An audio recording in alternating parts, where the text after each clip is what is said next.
Good afternoon, everybody. This afternoon's proceedings, apart from a short private session at the end, will be transmitted on the live link after a 15-minute delay. Those with mobile devices may use them to report what they hear in the hearing room, but only after 15 minutes have elapsed since the event that they're reporting. They may not be used for photography or recording. Yes, Ms. Hemingway. Mr. Edmondson, we left before the lunch on the Tradecraft manual. If we can have that back up on screen, please. The reference is MPS 0527597. First page, please.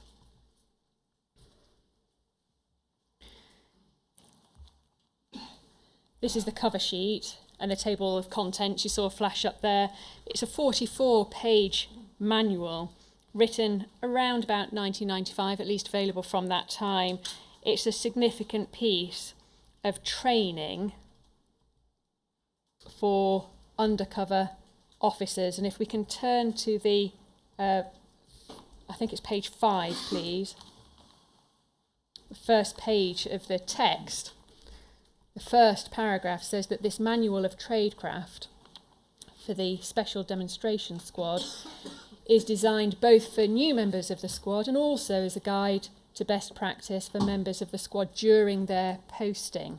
So it's not something that should have been available just for the new people who were joining the SDS, but also for those who were in the course of their deployment, a reference piece of material. Would you say that that was significant in terms of training or guidance for the officers? Without having a chance to read it all now, can I just give me a few moments just to... Yes, of course. Thank you.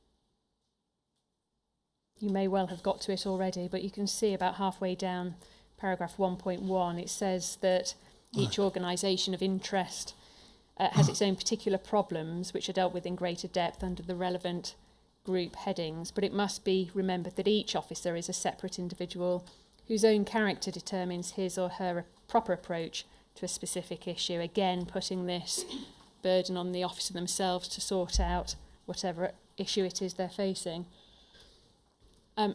It won't be possible to read the whole 44-page document today, but would it help you to go back to the contents page so you can see the sort of guidance that's provided in this document? Could you just bear with me one moment, please? Yeah.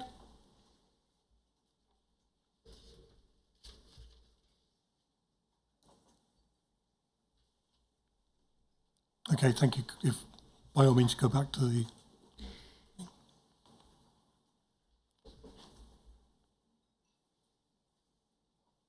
You can see that it addresses issues that an officer might face right from the very start of first being introduced to the back office.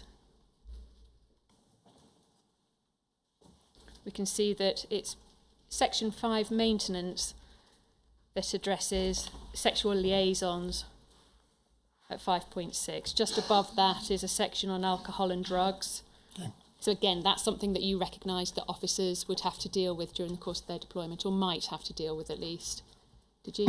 Quite possible, yes.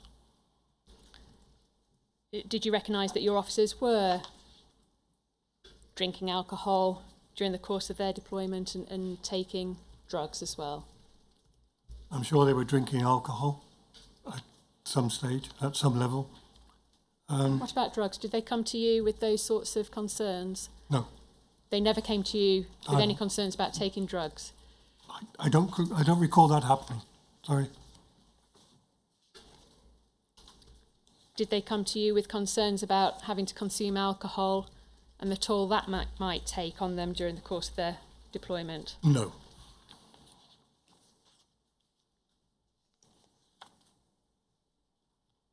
over the page then.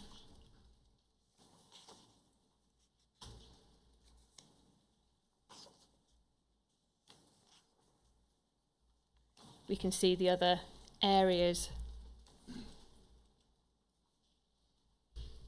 that this manual addresses, right to the point of withdrawal and then aftercare. Sorry, could you enlarge it slightly, Yeah. please? Yeah.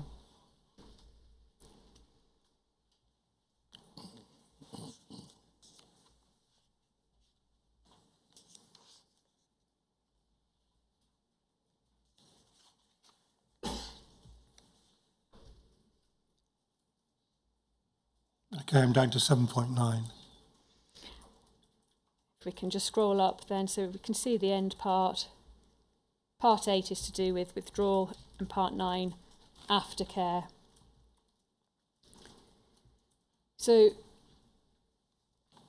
a relatively comprehensive document addressing the SDS practice and guidance. A significant piece of training material, would you say, that was created during the course of your management? So it would appear to be, yes. Are you able to say, forgive me if you've already said, but when was this written? We think about 1995. Oh, okay. So about in the year after you were Yeah? first engaged as Yes, manager. within my first year, yes. Is it right to say then that you didn't make a point of reading this document? No, I can only tell you that had that been written like that, then I'm sure I would have written. I can't believe I would not have read it. You can't believe you would not have read it. Yeah. So in all likelihood, you would have read this tradecraft manual, would you? It would be wrong of me not to have done.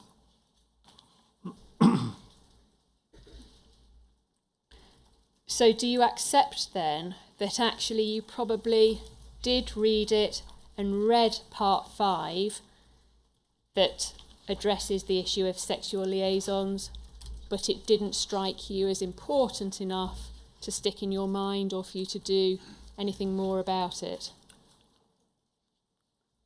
Can I say, I'm saying that I must have read it because it was written. You know, I don't recall the tradecraft manual in this way, but it must be right that I must have read it. I think your evidence just before lunch was that if you had read it, it would have struck you. You would have noticed it and thought it was wrong. I would like to think so, yes. The fact that you don't seem to recollect it, is it because it didn't strike you as anything important, nothing really to be too concerned about? No, I think that would be wrong to say that. The tradecraft manual must almost be a Bible for them, so I can't believe that that's right for you to suggest that I didn't think any of it was important. Specifically the bit on sexual liaisons and the fact that your officers may have to engage in sex whilst undercover. Was that something that you simply didn't care enough about to think it was anything worth addressing in any more detail? It would be wrong to say I didn't care about it, but I have said about this before. I don't remember this. I don't remember this being in the way that you're describing it. I must have read it, because that would be wrong of me not to have read it. It would be wrong to suggest that I hadn't taken anything out of it that was important, and it would be wrong to say that I hadn't thought that the item regarding sex wasn't important. I can't tell you now how I dealt with that. I really can't. Did this document go higher up than you? We know that we've seen documents where training is a real issue to be addressed by the ACSO, DAC, security operations. Did John Howley have sight of this document? I'm not going to say he did. I genuinely do not know how far up the chain this would have gone. I don't believe it would have just stayed in our office. I think it would have been discussed. This is sitting here today. I can't think that it would not have been discussed. Discussed at those sorts of meetings that you had in relation to training and policy creation? May I say, you're making it very formalised, and I don't recognise that way of us discussing things. I'm thinking back to the document I referred you to before, where we looked at the material with DAC Howley. It was behind tab B45. The note that was sent up to the ACSO. I can bring it back up for you if you like. 0730-597.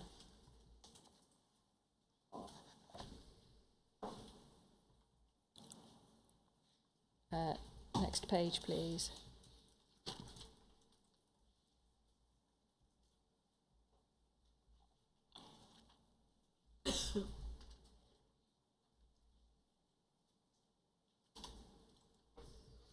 To do with the performance measures, and I think it's on the next page where it talked about the specific things you would talk about at that meeting. So there's a meeting that was held on the 10th of July 1992, and there were various people there talking about the SDS squad, performance indicators training, policy guidelines, and SDS deployment outside the Metropolitan Police District. Did these sorts of meetings happen during the course of your management as well, with senior managers? It can't have been, Mr. Edmondson, unless you're suggesting that matters like this were dealt with in the corridor, quick, discussions like that. Surely there was something more formal like this with your senior managers to discuss matters like training within the SDS. Is that right? I understand the way you're putting it, but I just have no recollection of that type of meeting. And it is not to say it didn't take place. I just do not recollect that being the case. I'm sorry. That's okay. I know we're talking about matters that happened a long time ago in the 90s. Is it likely that they did happen and you simply can't recall them now? I cannot think that we didn't have that type of discussion. At what level, I wouldn't like to say now. And it's likely, is it, that something like the Tradecraft manual would have been raised in a meeting, or would have at least been sent up to your senior managers for them to see it?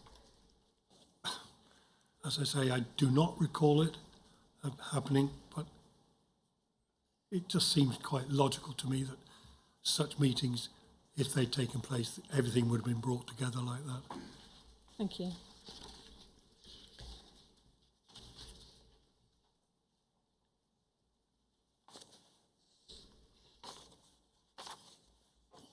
In terms of DS Coles and his deployment, can I refer you to your own witness statement?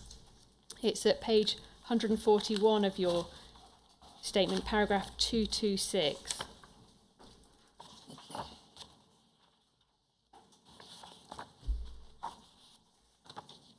It's up on screen for you if that's more helpful. Yeah. Thank you.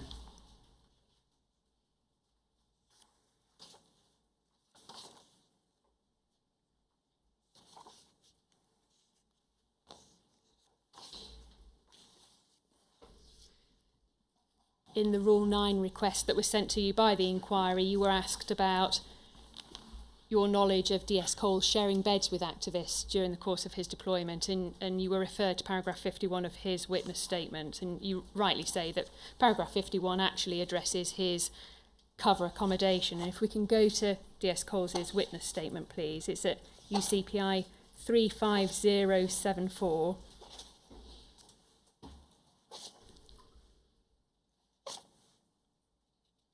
At page 19, paragraph 51. So this is the paragraph you were referred to, that addresses cover accommodation. And you're right, that first paragraph looks at his cover accommodation. Two places that he refers to, and you can see about halfway down there, just past the redacted box, both single occupancy. It's actually, if you'd have read the next paragraph, if you'd have carried on to look at paragraph 52, please, we can see here that he says, I did on occasions stay away from my cover address when in my undercover role, and lists different places that he would stay, staying overnight with fellow ALF people, and sometimes they would stay with me. I also had a sleeping bag in my van and slept overnight in that on occasions. I slept at a tent in Glastonbury. On occasions I stayed in squats because some of my group lived in squats. I did on occasion share a bed with others, usually if there was only one bed. Obviously you would have had to have turned the page to see those words, share a bed, but now that it's in front of you, what do you say about that, about DS Cole sharing a bed with activists? Did you know about that? The answer to that, that last question is no. Now you're asking me what do I think about this. Why I say the lifestyle that many of them had would on occasion have meant that something like this would have happened. I believe I'm right, all he's saying is that other than, or as well as having a sleeping bag, slept in a tent, stayed in squats, and share a bed with others. That does not surprise me. They had such weird ways of living. It's their lifestyle. And we're asking our officers to be part of that lifestyle. Otherwise, they would not have been as successful as they were. And as part of that lifestyle that you envisaged, could you see that sharing a bed with people on occasions would lead to sex? It's not a giant leap, is it, to make that assumption? You could make that assumption, but there is nothing here that says that did happen. And I did not know that Andy Coles was having sexual relations with anybody. So, did you see it as a risk? Oh gosh.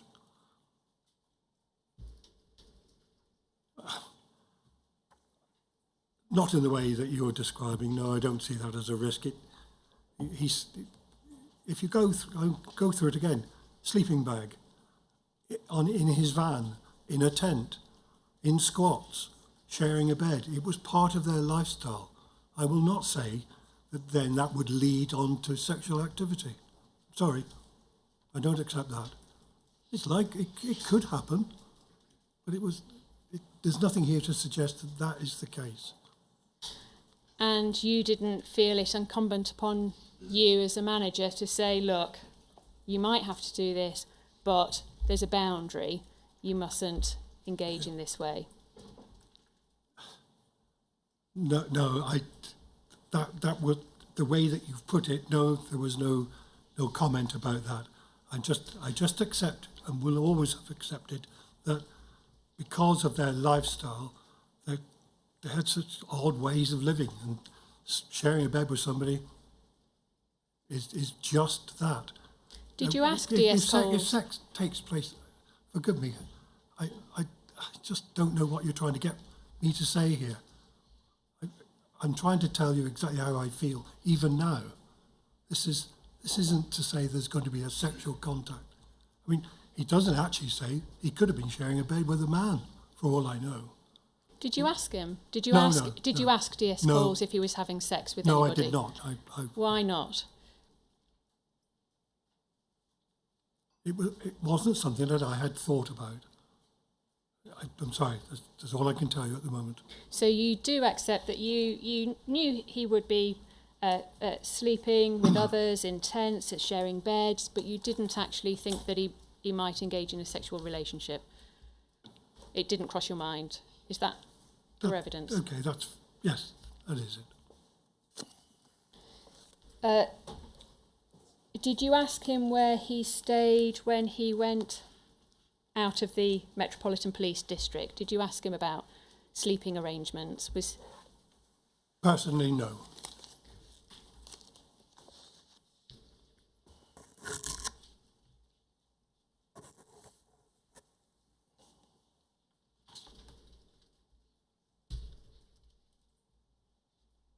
Had you found out that he was having a sexual relationship with anybody, if he had admitted that to you, what would have been your response?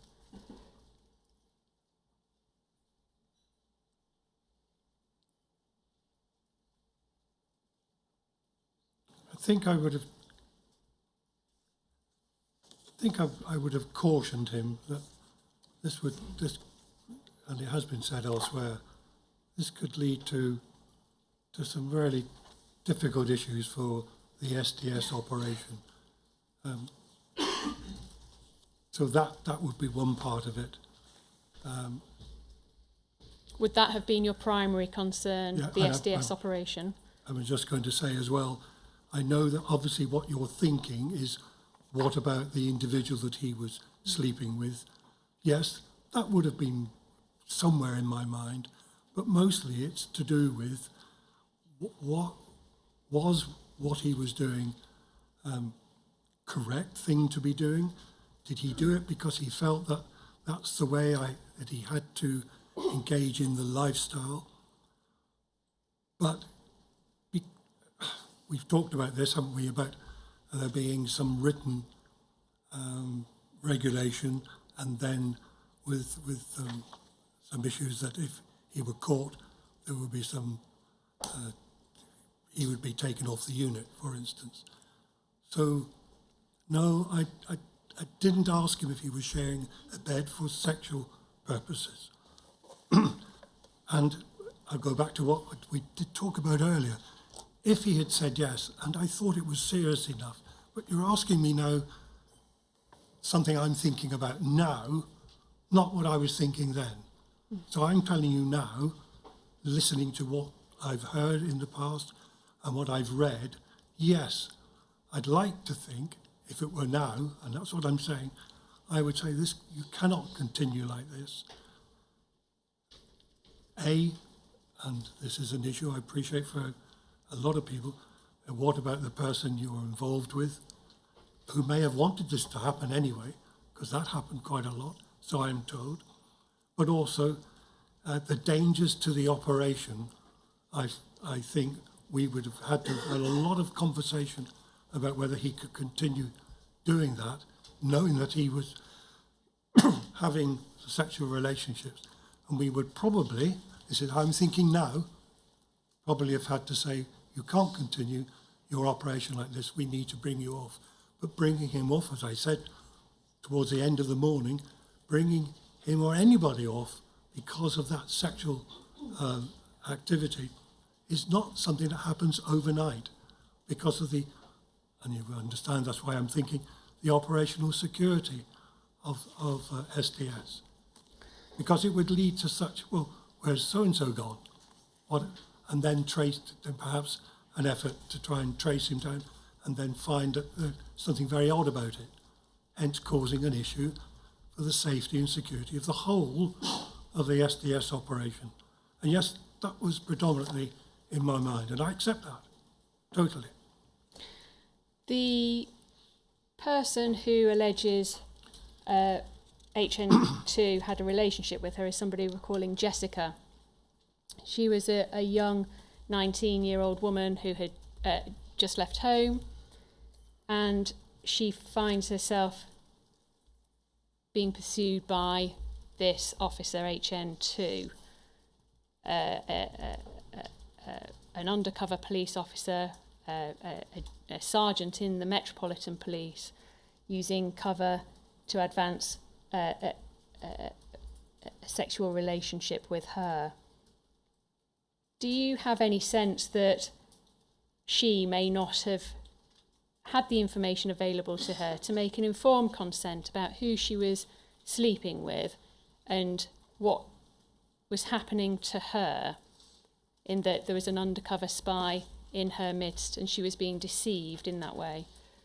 Do you have any sense of responsibility towards protecting her from that type of behaviour as an institution, as the Metropolitan Police? Well, I'm absolutely certain that the Metropolitan Police, and that includes the whole of SP and SDS would have not have wanted that to happen. But forgive me here, you've said, had she known and been apprised of the information, then she would not have gone ahead with the sexual activity, because she would not have wanted to be involved with an undercover officer. Well, that is absolutely right. You're right to say that. She wouldn't have done. But she didn't know, and he didn't pretend to say that he was. He never admitted to being a police officer. He said he was, well, presumably, he said he was one of the members of the organisation. So yes, I'm assuming she took part willingly in any activity, on the understanding that she knew who the man was and what her involvement with him would be, and his involvement in the organisation. I don't quite see how else I can answer that to you. Is it your thinking that so long as the women didn't find out that they were being deceived, then there wouldn't have been a problem? I think I go back to, again, there was never a written instruction that they shouldn't have been involved. I accept that. I'm also saying that there would, on no occasion at all, would I have countenanced any sexual relationships merely to try and get closer and involved within an organisation. I do accept that perhaps officers thought that it would do their activity and their involvement, give some credibility to it by being close to somebody else. But that's not what SDS was instructing its people to do. Absolutely not. Can I ask you about Bob Lambert's evidence in relation to HN1? So this is somebody, HN1 is somebody I think you had a good relationship with, is that right? That's very true, yes. Bob Lambert's witness statement is at UCPI 36956, page 109.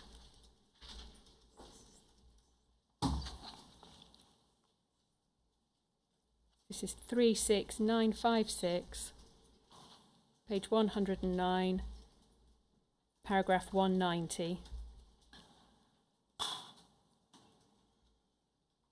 And if I can give you a moment just to read that page. Is that large enough for you? It needs to come down slightly to right stop, please. Just a little larger, if you would.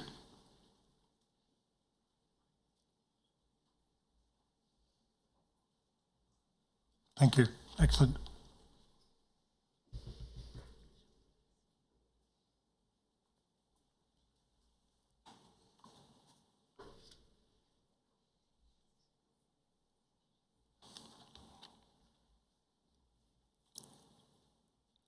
How far do you want me to read down? If you can read that page, please, to the bottom. Okay. Bear with me then, please. Thank you.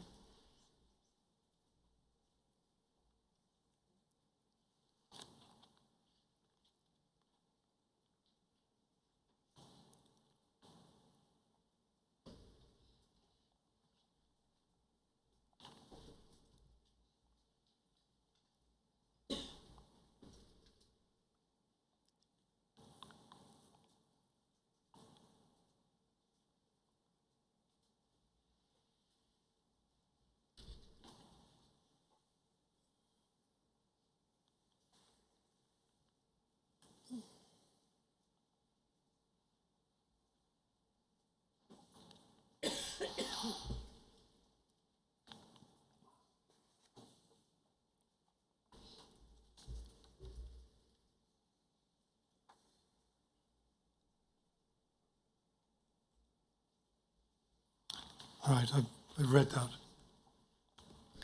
If I can draw your attention to the bit just past the quotes, about halfway down. He says, "I am sure he did not tell me that he was involved in a sexual relationship, and I am sure that I did not say anything to encourage him to engage in a sexual relationship." Do you see that? I do, thank you.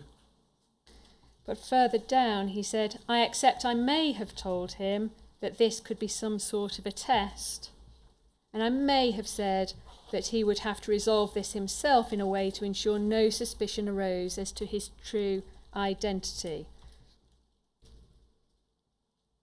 Whilst not being explicit as to having a sexual relationship there, do you see how that could well have been interpreted by HN1, who says that Bob Lambert was aware of him being in a sexual relationship?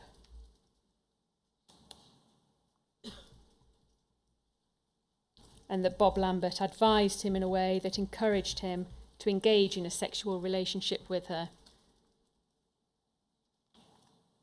I can see it, so what are you actually asking of me?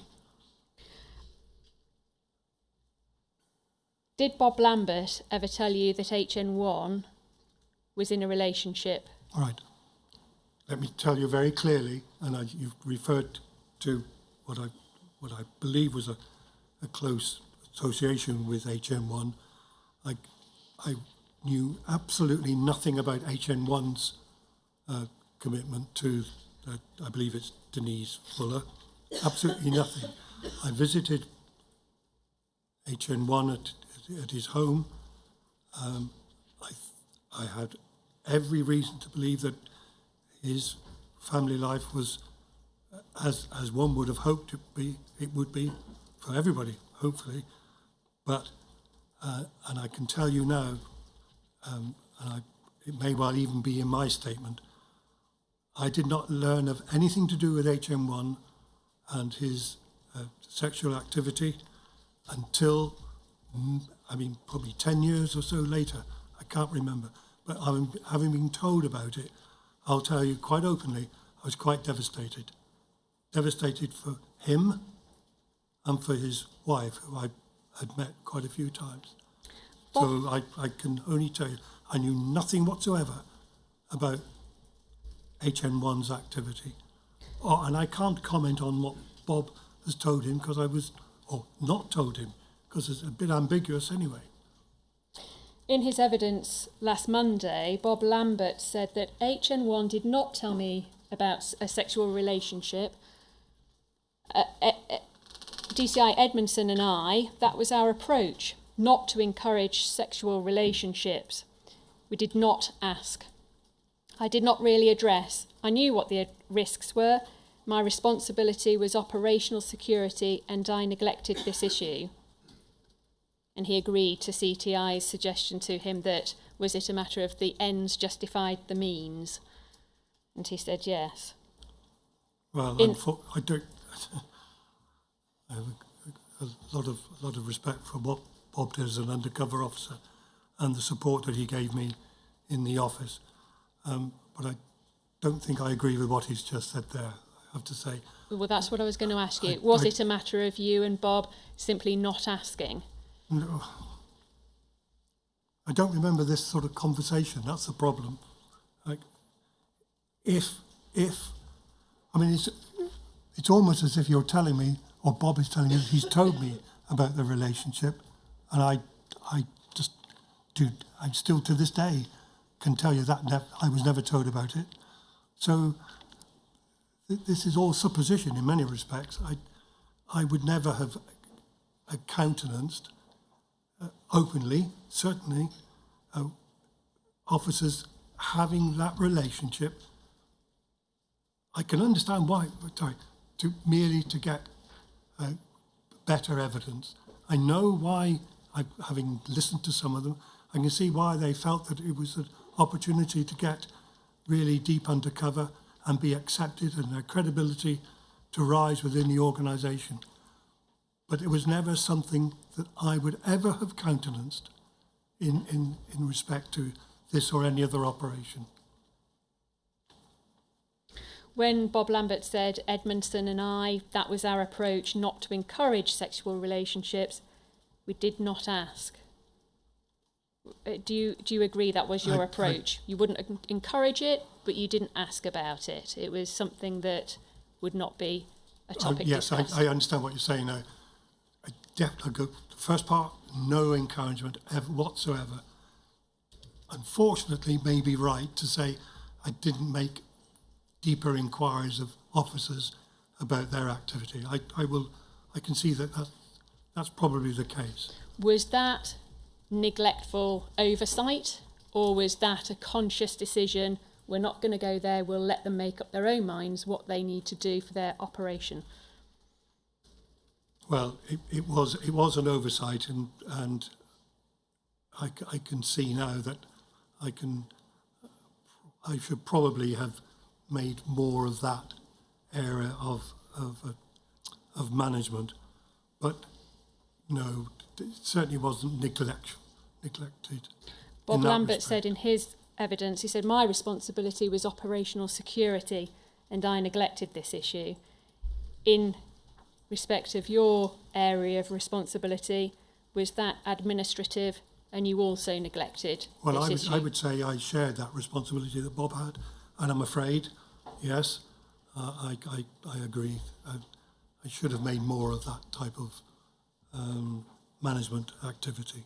Were you also of the mindset that the ends justified the means? No. In what way? No, I don't.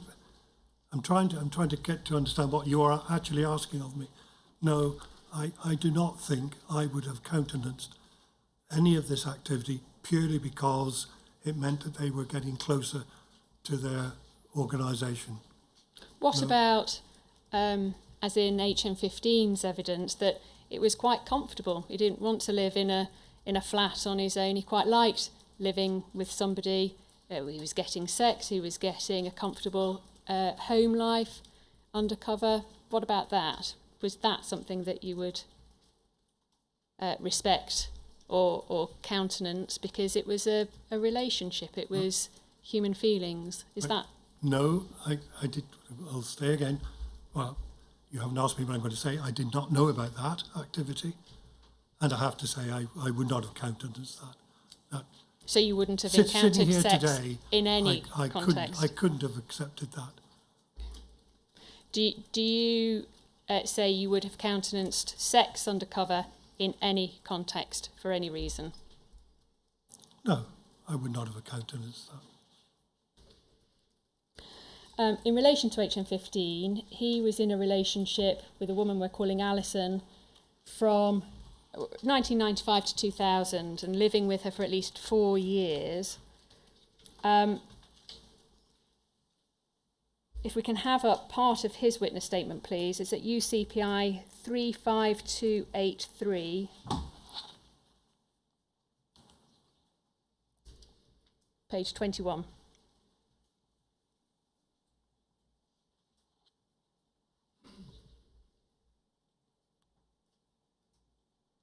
Paragraph 44.4 down at the bottom.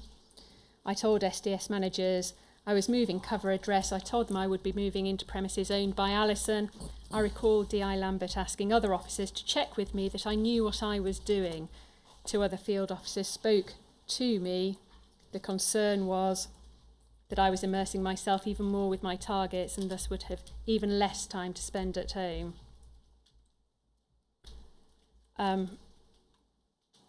When Officer Jenner moved to Alison's house, were you mindful of the fact that he was moving with somebody else, moving with a target?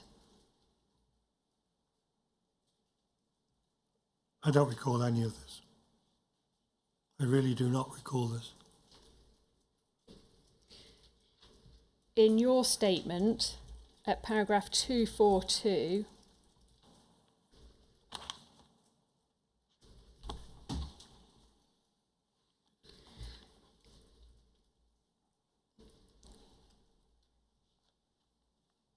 paragraph 242, I'm sorry, I haven't noted the page of it.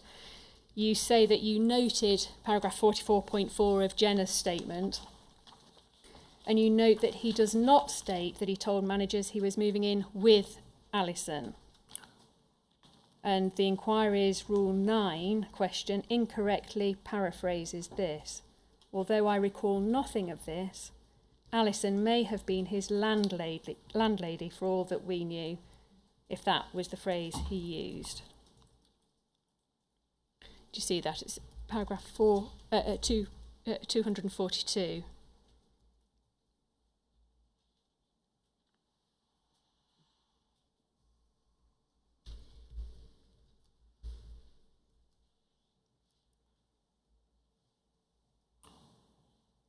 Okay, I can see it. What are you asking of me? So, having read paragraph 44.4 of Mr. Jenner's statement, you say that, well, he didn't actually say he was moving in with Alison.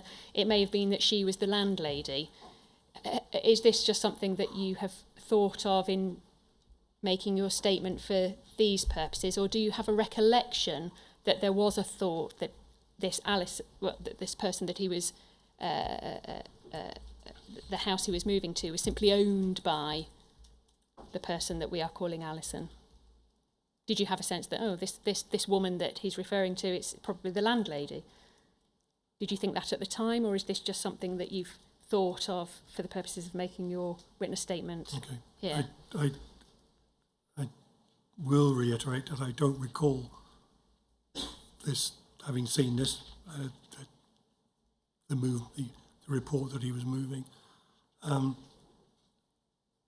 But I'm looking at it now, and I can only read what I can see there. I did not. I suppose I'm saying I thought that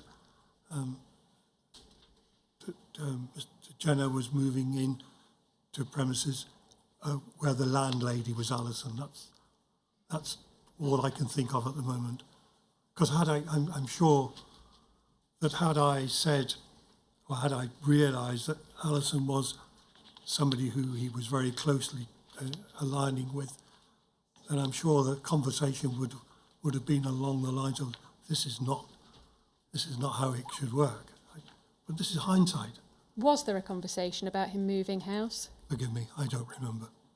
Earlier Genuinely in your do not evidence, remember. you said that you would be very aware of, if an officer is moving house during the course of his deployment, you would want to make sure that Yep. property was suitable. No, I didn't say suitable. Appropriate. Because that's what the police try and used to do. I said I would think we would note where the property was, and that the area was one that he would be relatively safe in. I think that's what I was trying to indicate to you. So, what about the property itself? Would you have made any inquiries about the property itself? I don't believe so.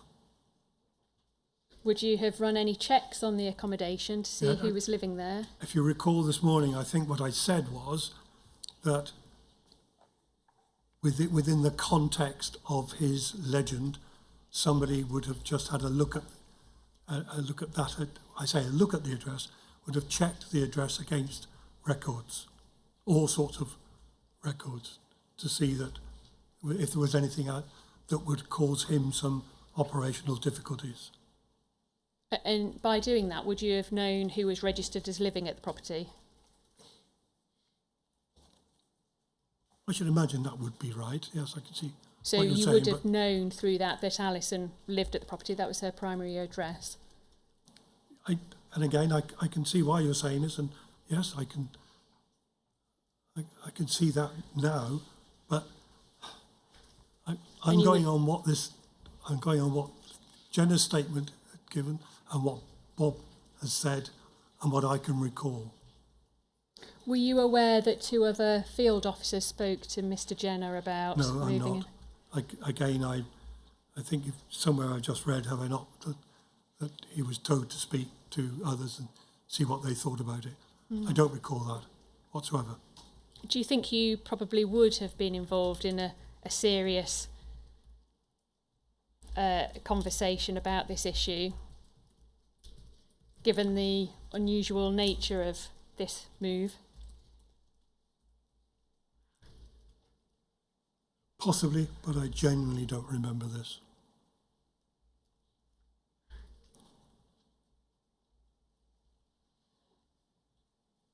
And would you have had any concerns about the operational security of the SDS if Officer Jenner was moving in with one of his target group? May I say, it does depend on the circumstances at the time and what he had told us. what engagement I had with that. I can see there, as I've said earlier, there could be operational issues, but sitting here today, I don't recall any more than I'm trying to help you with. And I don't want to start making things up either. I'm really trying to keep it to what I genuinely can remember. I entirely understand how you have no recollection of it because it was so long ago. Given the importance of it, is it likely that you would have had conversations around this and that you would have spoken to Officer Jenner about exactly what he is doing, knowing full well that he was moving in with Alison? I may not have done. I might have done. But it would be clear here that he's discussed it with Bob, and Bob has offered him some advice. I don't know what. I don't know what else my involvement was with this. He was living with Alison for about 4 years or more. Can it really be that it escaped your notice and Bob Lambert's notice that that was his domestic living arrangement? Well, I'm telling you now, in all honesty, I was unaware of this living arrangement in this way that you're now describing it. And is that because you failed to ask?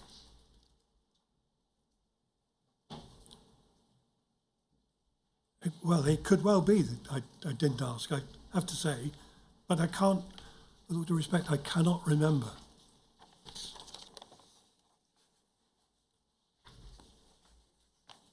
And I'd like to be able to tell you that I saw this and thought, my goodness, this can't happen, because it would bring major issues for him in his own life.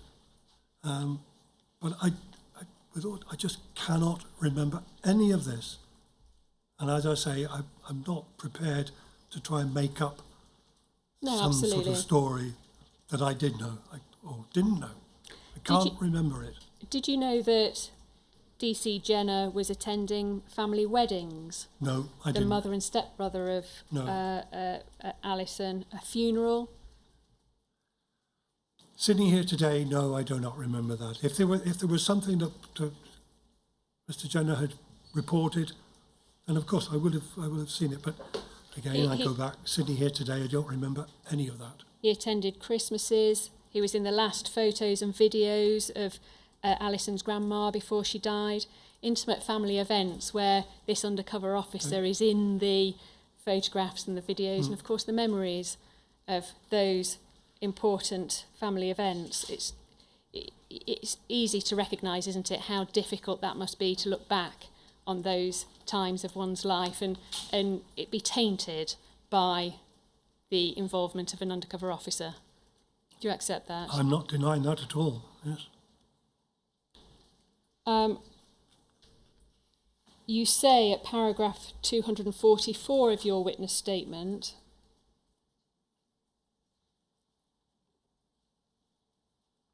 if we can bring that up, please. It's at page 154, paragraph 244A. It's unlikely he would need authorisation to attend a social event.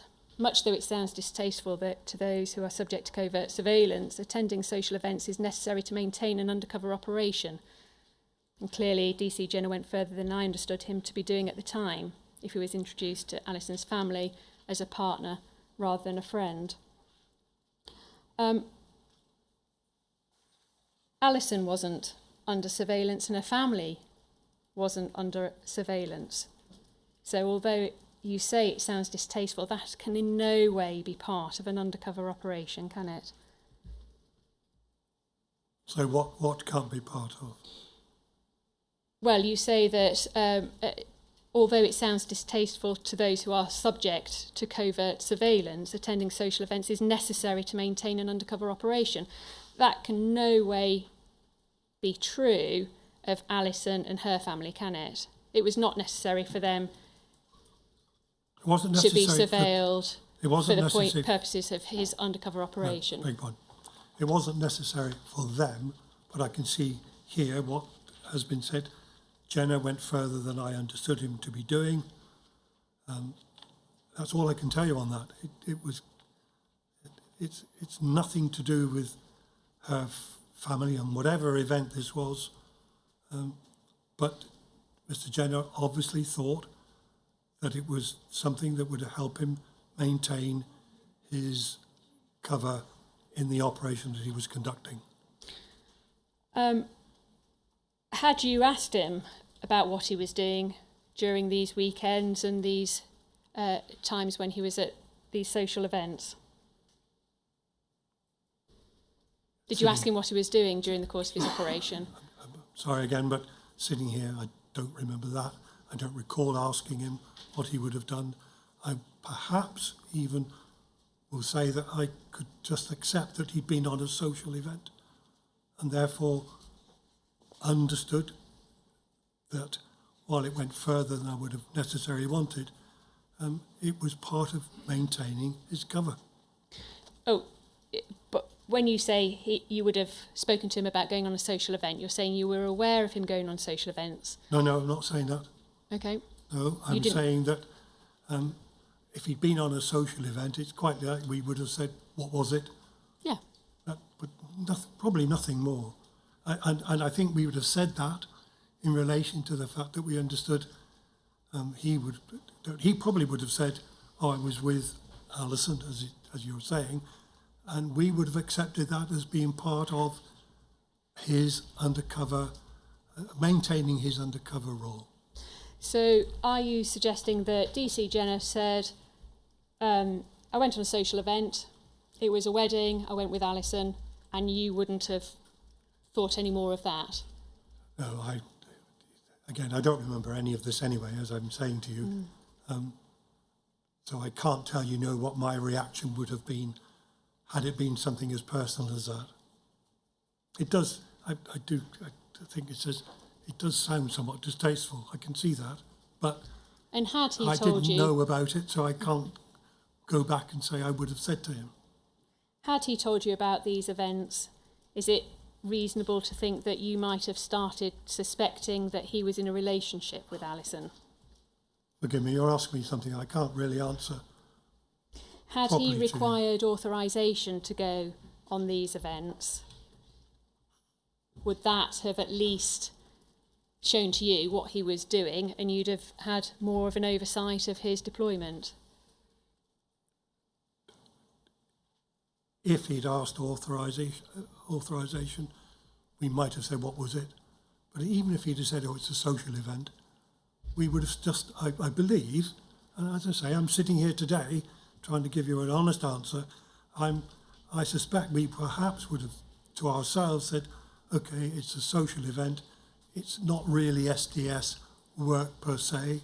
We're not in any way penetrating that family in any way, but this enables Mark Jenner to maintain cover that he considers necessary to conduct his undercover operation.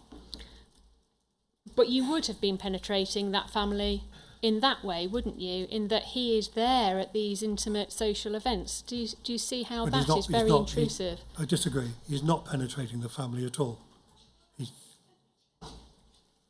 He is there during the course of their most intimate family occasions. Okay. Do you see anything wrong at all in that? I said it's distasteful. As an undercover operation. Yeah. I mean, I can understand it now. It sounds distasteful. It's a private family event, and perhaps he's using that perhaps even more than perhaps he should to try and maintain his cover. Should there have been more intrusive management and monitoring of Mr. Jenner's operation? I'm going to say no. I don't believe there should have been any more than we already undertook. When I go back to what you do understand we did, I believe it's when we spoke to them on twice a week, or find out what they were doing, So I think we were constantly talking to them about what their activity was. DC Jenner's operation went way beyond the reach of the role of an SDS officer, didn't it? Forgive me, in what way?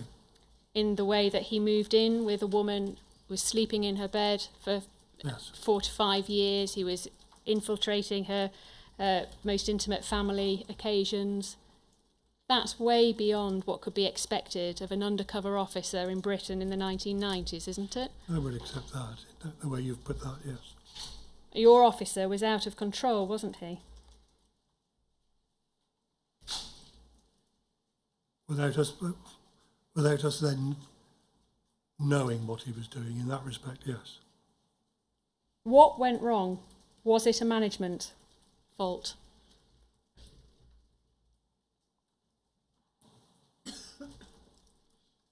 Like I have said this previous to other questions, I do sometimes try and think back what we perhaps could have done more in relation to this. But I suppose, should we have asked more about his role beyond? Well, I never saw a role beyond his undercover role. Perhaps, I don't know how to answer you, in all honesty. I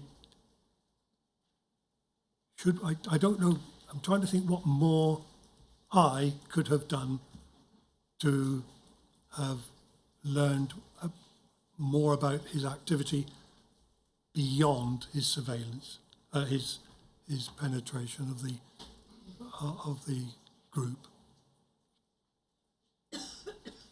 You don't see that you could have done any more than you did?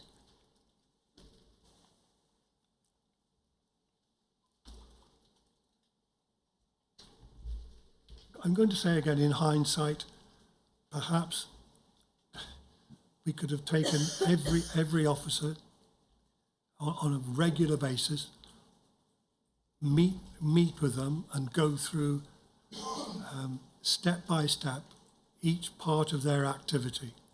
Now we didn't do that. Well, wasn't that the purpose of the weekly meetings? No. Well, yes, of course it was, but not as deeply as you seem to be indicating that I should have done. No, those we did our best on those 2 weekly meetings to understand what each of the officers was doing. What about the daily phone calls? Did they not tell you, I'm at a wedding today with Alison, or, I don't. I'm fitting the kitchen at Alison's house, or No, I don't. I'm on holiday, I'm in Vietnam, or The conversation. how is it that you didn't understand what your officers were doing during the course of their operations?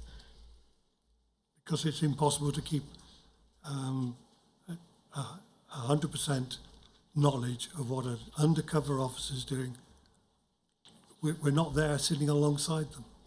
We have to trust what they tell us, and we have to understand that what they're doing is the correct thing towards the work or the task that they've been given. You don't have to trust what they tell you, do you? Because there are multiple ways in which you can monitor the activities of your officers who are being paid to do a job that involves highly intrusive activities in relation to members of the public. For one, you could monitor their phones. They had mobile phones, didn't they? Oh no, they didn't in the 1990s. That's my mistake. I think they sorry. No, they didn't at that time. They didn't. They had pages. They started to get them. They did start to get them. So I know what you mean. You could monitor the use of their passports. Did you ever check passports? I don't believe I did. Not mobile phones, telephone logs. You could identify who they were calling on a regular basis. No, I don't recall we ever did that. But there are ways in which to monitor the operations of your officers, aren't there? There would be ways, but I think we would have to consider or start to believe that the officers were acting, that we had understanding that the officers were acting improperly or against the sort of regulations, what regulations existed. But why? Which were very Because few, I have to say. if these officers felt that their operations were being closely supervised, that would have gone some way, wouldn't it, to prevent them from misbehaving on duty. Many companies do that, don't they? They check how their terminals are being used. You can't surf the internet whilst working at New Scotland Yard, for instance. Okay. This is a normal procedure for a lot of businesses. But we didn't do that. And is it because you didn't think it mattered? Well, I'm going to say to you,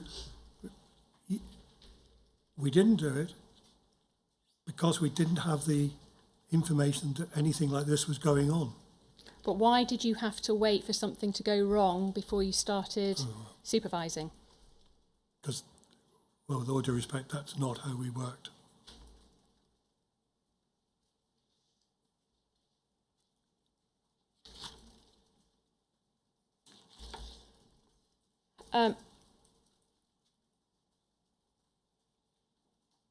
Sorry, forgive me, I know you've stopped your train of thought as well. But I know even now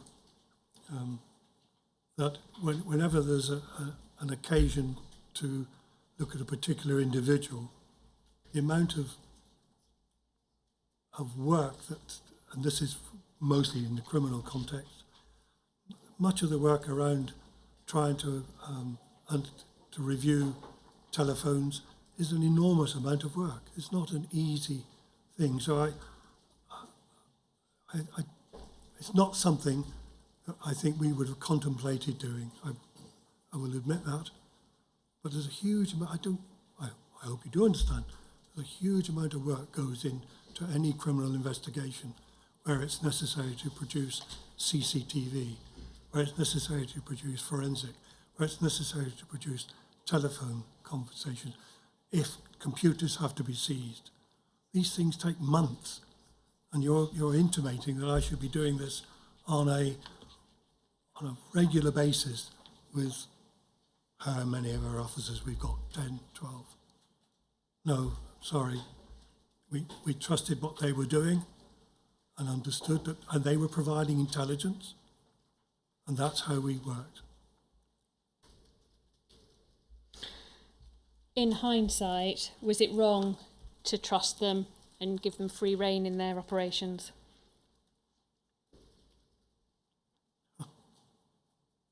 I don't think it was wrong to trust them. After all, they were professional police officers who have should be acting like police officers, but in a very, very special role. No, I don't think it's wrong to trust them. I'd like to ask you about reliance on spouses. In Tranche 2, the inquiry saw evidence that a preference for a stable home life developed into a policy that single officers will be considered as recruits only in wholly exceptional circumstances. Were you aware, and did you carry on that policy when you were a manager, that an officer, a new recruit, had to be in a stable family environment situation? My understanding is that's what we were trying always to introduce, yes. And that was seen as an anchor in real life? Well, one of the anchors we'd hoped, yes.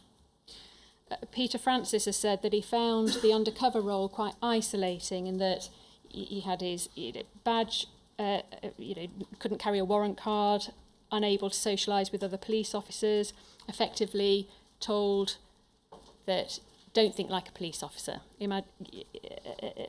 Forget you're a police officer. Is that how your undercover officers were told to behave? Forget this police officer life. You are now going to become your alter ego, your pseudonym, if you like. Interestingly, somewhere in some of the documents I've seen on something, I believe there's been an emphasis on saying to people, yes, you are going to have to try and live an alter ego, but actually always remember that you are a police officer. So, Peter Francis may disagree, as I believe you've told me he does.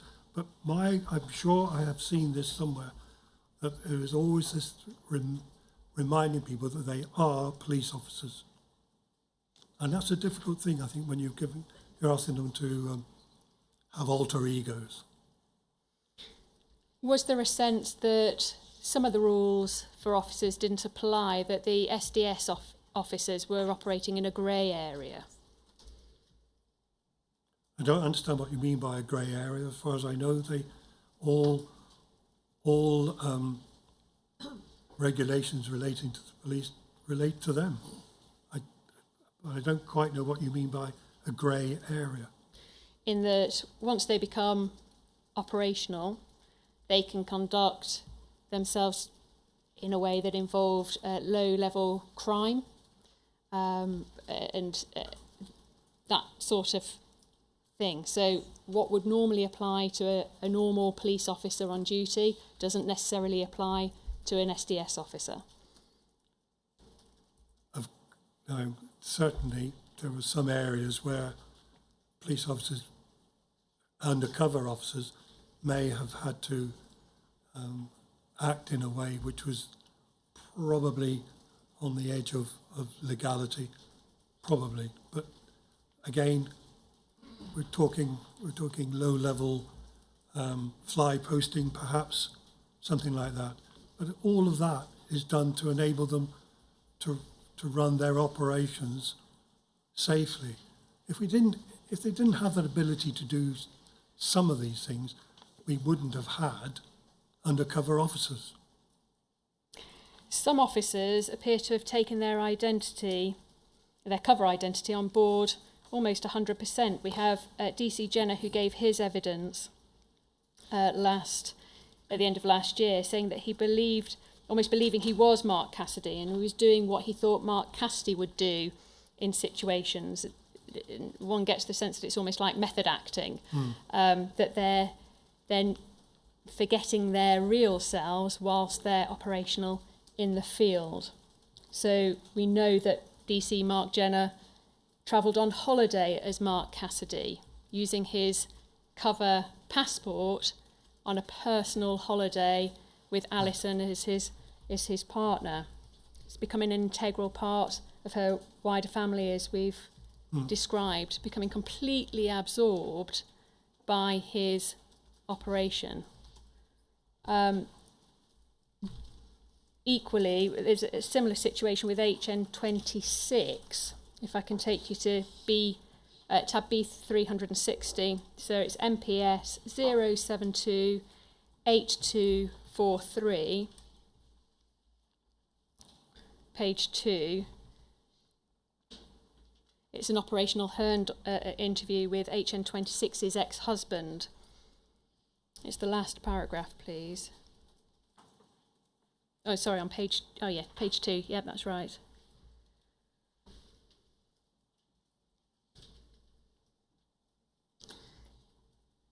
And her ex-husband explained that N26 appeared to handle the pressure well. He stated that after 2.5 years, N26 changed. She became completely absorbed by her role, and there was very little separation from pretend and reality. The two seemed to swap place. She wasn't really HN26 anymore and spent longer and longer away from home, and when she did come home, she was exhausted. And he explained how their relationship became non-existent and that 6 months before she came out of the field, she told him that she was in a relationship with somebody called Joe, who we understand to be Joe Tex or Thomas Frampton, and that he was a member of her target group. And she'd revealed to him that she was an undercover officer. We also heard evidence from HN18 just before the Easter break this year that he said, I would say that I had probably lost sense of who I was or who I had previously been as a police officer. I think the lines had become blurred, if not lost. Did you understand that to be a risk as their manager, that they might just become completely consumed by their operation and believe they were their alter ego when in the field? No. But I'm just going to ask you, you've shown me these, you've mentioned HN 18. 18. Okay. Hastings, I don't DC Hastings. recognise that name. No, so he is later on. He wasn't. Okay. He wasn't under your So management. I don't. And 26. When? Christine Green. Okay. When was this report about? When did her husband get spoken to and say about these things? Because what I'm forgive me. I suppose if I can help you. I recall 26, but I don't know that I recall 26 being in this frame of mind while I was there. So if you go on to ask me, well, would you not have noticed it? I don't know when she started to be like this, without reference to what her husband is saying. So referring to what her husband was saying, she started her deployment mid-1994. Okay. So 2.5 years in, we're looking at the end of 1996. So it was during the course of your management, because you... Okay, thank you. You were there until July 97. July that's 97, right. yes.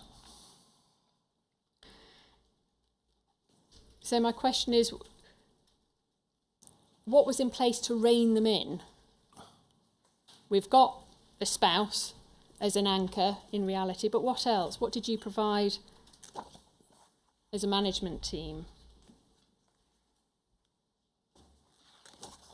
We've talked about the twice weekly meetings. We've talked about the mentoring scheme. We've talked about the family of SDS officers, and one of them would have been her, I believe, her contact. We endeavoured to meet, I believe, once a year for a family event. Normally, if I remember back, it was around Christmas time. It was when we tried to bring spouses, partners together, mostly spouses. I don't think we just had partners, but spouses and partners all together. And we, as part of bringing them back to a policing homogeneous group, we also did occasionally have days away. They were very few, but again, to bring them back into this living together as police officers, but maybe that's not how they felt. So that's what we tried to do. We have one of the wives who's given evidence to this inquiry, S, which was DC Jenner's ex-wife, and she was shocked at Mark Jenner's evidence that he used his personal annual leave to travel with Alison on holiday. Were you aware of Mark Jenner going off on weekends away with Alison during the course of his deployment? No.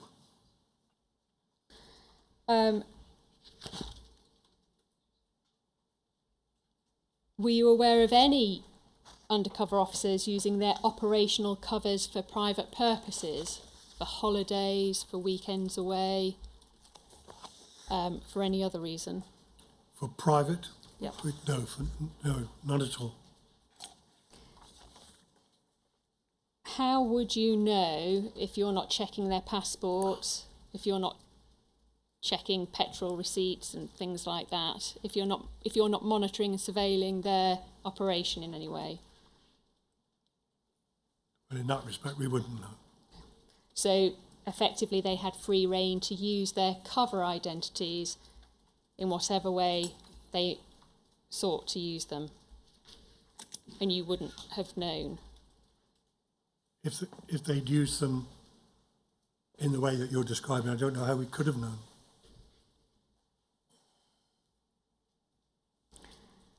Is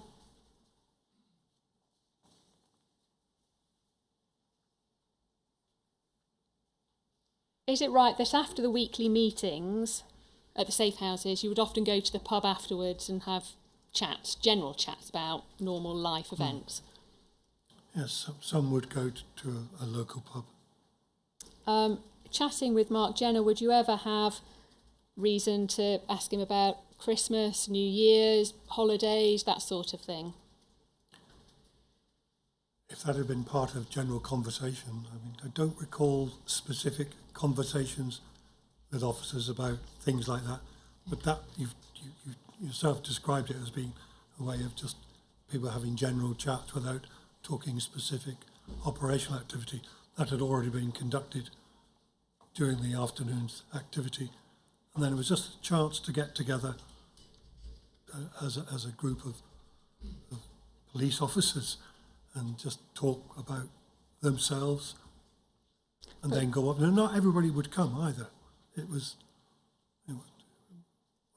certainly when I first started, mostly we would be there, depending where we were meeting as well.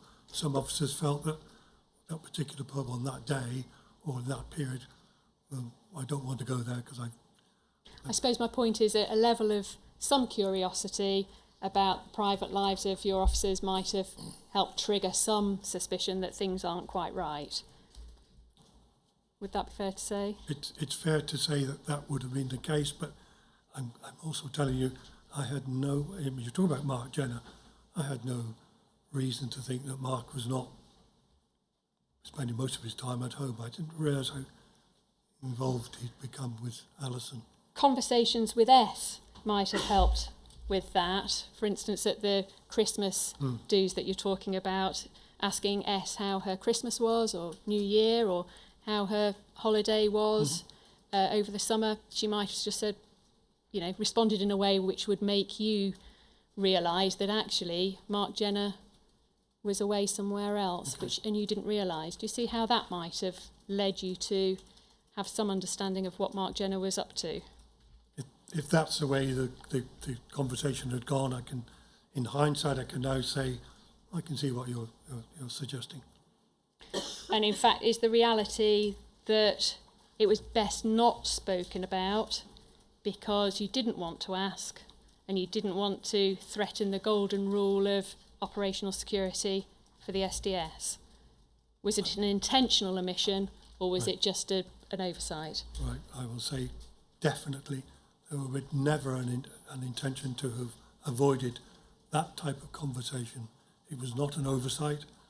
It just was never an intention to avoid anything like that. It was, in fact, was one of our ways of trying to bring and get a feel for what was going on.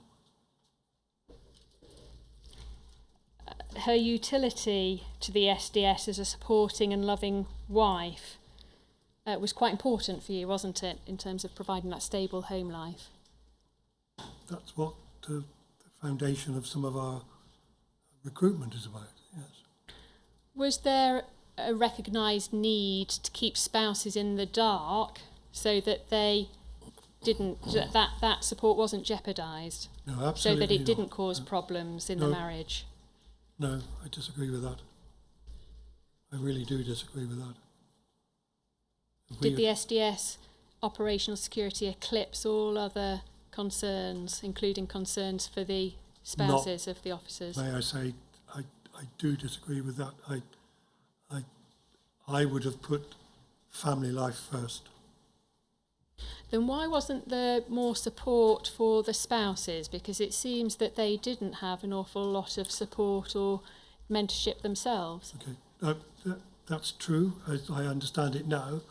I did think that we paid some attention, maybe not as rigorous in that as we should have been, but my recollection is that we did visit, one or other of us would visit a family at least once, if not twice a year, together with all the other things that we tried to do, mention to the party. So that's not part of it.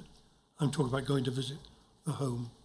Now, I believe one or two people are saying that they don't feel that happened. I felt that we did. When you say you felt that you did, was there any formalised record no, of this? we never kept a.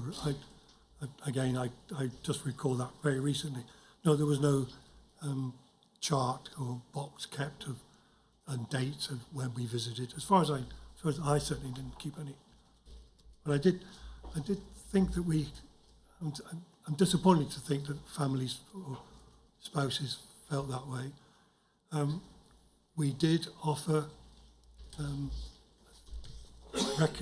recollection is if they were ever concerned about anything, that they were given a telephone number and contact of people. But the burden was on them again to raise any issue. It wasn't as if you were asking and checking in with them regularly. Okay, I don't think we would have. I don't recall going and saying, "Are you okay? Is your husband having sex elsewhere?" No, certainly not. We were there to give support to them, particularly when we knew that they were many nights away, which is unusual for a family. I understand that. You suggest in your witness statement that HM1 omitted to say that spouses were invited for afternoon tea to the SDS safe house. Was that something that was offered to spouses? Well, because there's a number of other people, S and HM43, who say no, that was never offered. Okay, when I joined, I realised that the importance of the family and wanted to ensure that the spouses felt that they have somewhere that they could contact, and I thought we just took it just a slight step further, invited them to afternoon tea in our safe house office, where they could come and meet us as the managers. That's all of us, all the sergeants, so they would know. To get a feel for what was happening on our side of things. Now, it wasn't always that successful. That I do know. But how many times did you offer that? Well, I thought, thinking back, I thought I'd offered it at every occasion, but I believe you're telling me that some spouse, he or she, said they hadn't had that offer. Now that, wrongly. It might have been, am I allowed to say her name? I think you've mentioned it. Christine. HN26. Yeah. HN26, yeah. She has anonymity. It might have been her spouse. Okay. But may I say that's because, and you might think that's incorrect now, but that was because I think he was a police officer. He understood policing a lot better, and he met us, knew us as police officers. So if I didn't invite him, I probably felt comfortable that he knew would be able to contact us. The people I refer to is HN43 and his wife and S, Jenna's wife. They weren't invited. If they say not, then I can't gainsay that. In terms of... sorry, 43? Peter Francis. Oh, right. Yeah. Well, no, because he'd started before he'd been out in the field before. I see. So I was starting it from all those just beginning. You know. But we did. I know that we visited Mrs. Francis, or I or Bob did visit Mrs. Francis on probably more occasions. HN16 James Thompson was recruited to the SDS in June 1996, and I just want to ask you about these exceptional circumstances where officers who didn't have a stable home life might be recruited to the SDS. Were you aware that when he was recruited, his marriage had broken down in December 1990 and been separated for 2 years and then divorced in 1993? He'd met his partner in July 1991 and moved in with her from 94. So he had been living with his then partner for about a year and a half. was that seen as a stable enough background for him to be employed and recruited in the SDS? In terms of chronology, I'm sure it probably would have been as a result of having met him and his then partner.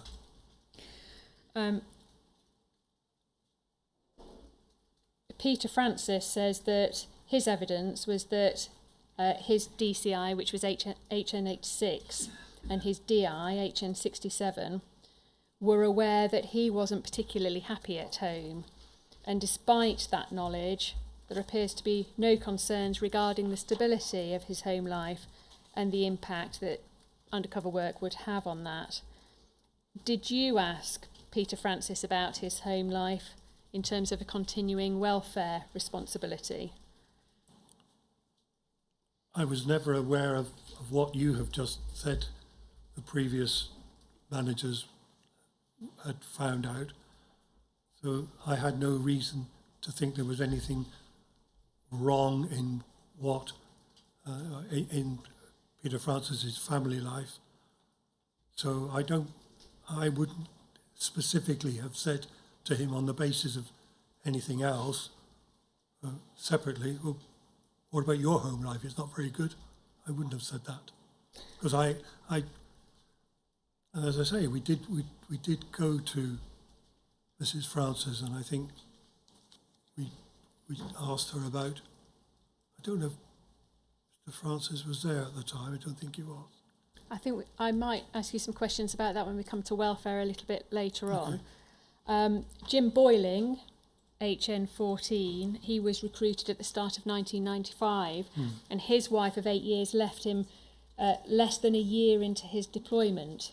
It took about 18 months before he told you about that separation, and that was 18 months after you'd assessed him as having a happy and stable marriage. Can you say what went through your mind when you found that out, and why it was that he hadn't told you at the time when she left him in January 1996? Well, let me go back to what I said about trying to meet up with spouses, partners, during the officer's time within the field.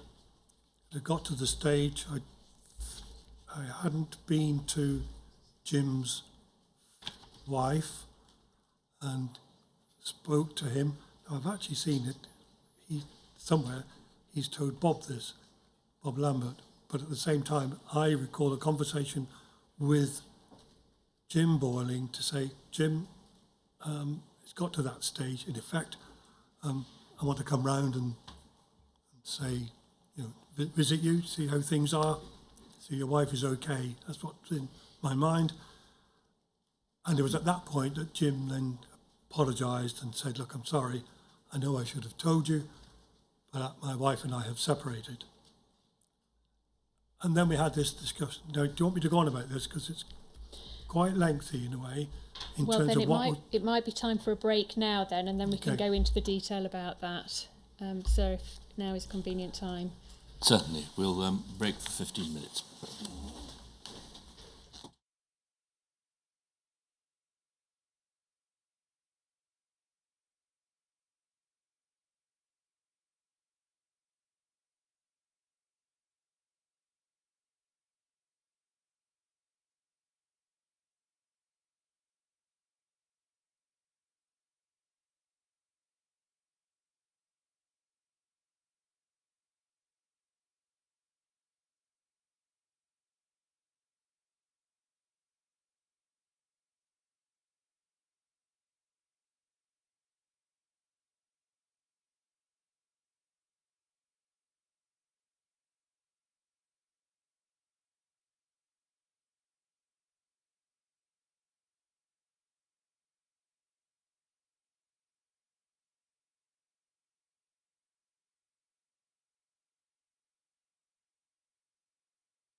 Mr. Edmondson. Just before the break, we were talking about Jim Boyling and the separation from his wife. And just to flag that Jim Boyling did give evidence of the clear impact that separation had on him and his deployment, as he said to you that he had nobody to go home to.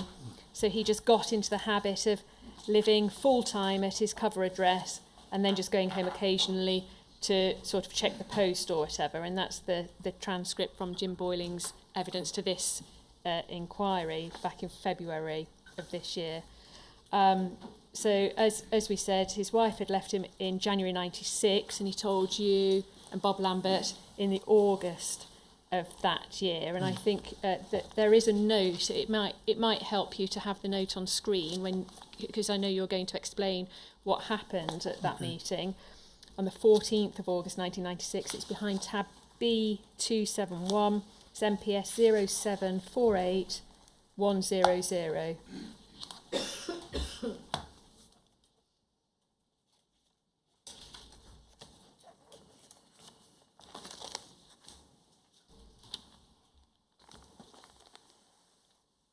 And that might just help you.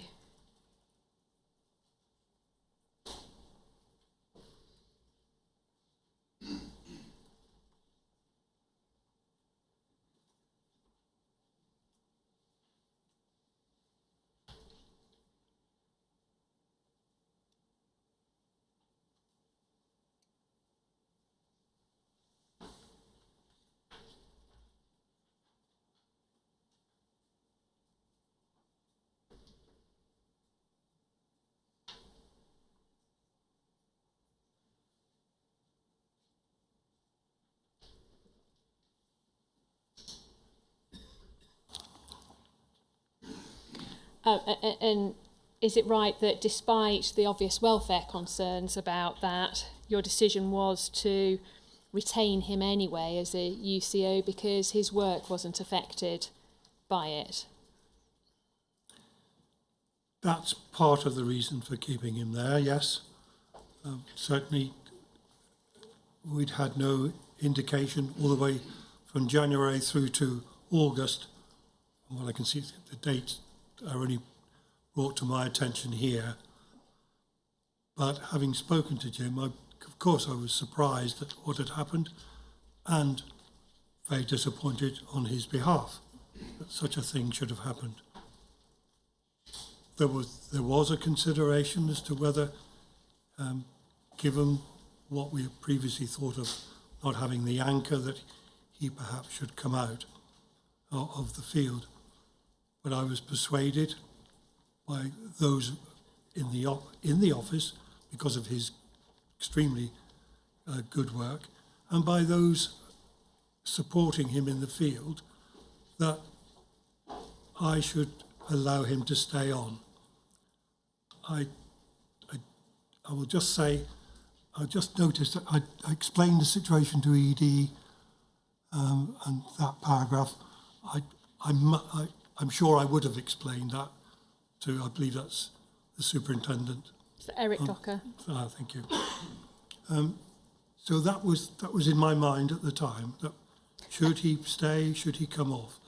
And the reason around keeping him on was, yes, nothing to do with operational security. It was to do with the quality of his activity, his penetration into the group, the quality of the evidence that or the intelligence that he's producing. And then, and I think I wrote it somewhere, I called it the family of SDS. And I thought that that would be strong enough around him to give him the support that, of course, he would have needed. Now, so that, I hope, sets the scene for you as to why I made that final decision. Were you aware that he was spending nearly all of his time in the field? No. You know, that's the first I've heard, is you saying that to me. Should I have known? I think you may be asking that later, so I'll give you the chance. Perhaps with different ways, I don't know, talking to him day by day, as we did every day, and then meeting him, I think we were still satisfied that he was coping. And Eric But Docker... not knowing that it would appear that he was spending more and more time in his undercover persona. And Eric Docker flags in this final paragraph that his welfare should be carefully monitored. And I hope I've just indicated that that's what had been our intention and that's what we tried. Turning to MPS 0748 100. Is that the one we got? Yes, sorry. Page 35 of this note, please.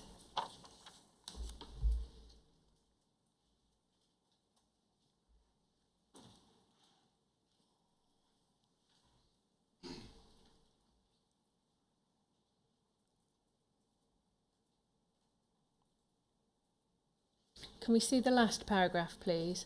So this is a note. Again, it's a Bob Lambert file note copied to you. If you need to see your initials, I think it's on that page somewhere. It's a note of the 21st of April 1997. So we're a few months further down the line now. And he says, Bob Lambert says, I put forward an idea for the future. When he moves from East Dulwich, he does not rent again. He spends half his time living with the Wearies and extracts himself for much longer periods on the basis of work or contacts outside London. He could be offered an allowance in lieu of rent. He can certainly see an offer of accommodation coming up from the Brixton EF RTS group at some stage, perhaps when they take over a co-op living or work place. We agreed that such a scenario would have to be carefully managed and might only be feasible for a short period. But within months then of you finding out about his wife leaving him, is it a serious consideration that you and Bob Lambert have about him being allowed to live with his target group?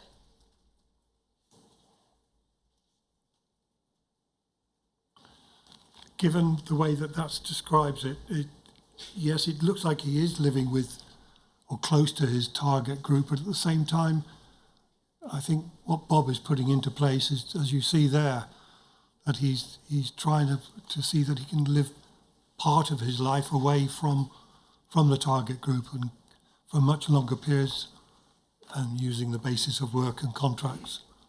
So I think that's what I can read into that. That yes, you're right, it looks like he's in with a target group, but in place to help him is to have that time away. But this is almost like a ship being allowed to sail off without an anchor, isn't it, at this stage, because he doesn't have his wife and his home to go back to. You're allowing him to be pretty much completely absorbed by his group. Okay. Was that a sense that you had at the time? And again, I'll go back to, no, it's not, and I'll say why again, because I do think probably wrongly now, but I will say at the time, I put a great reliance on the fact that we had that mentoring scheme. He had the officers around him supporting him, as well as us on a twice weekly basis.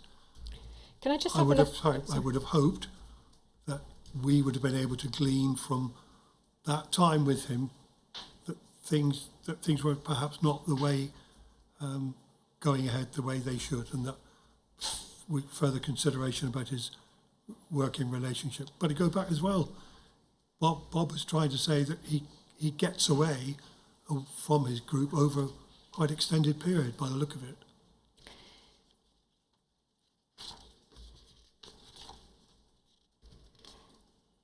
It's around this time in April 1997, in fact just after he's started a sexual relationship with Monica, which started around the 11th of April 97, because it started around the Nevermind the Ballots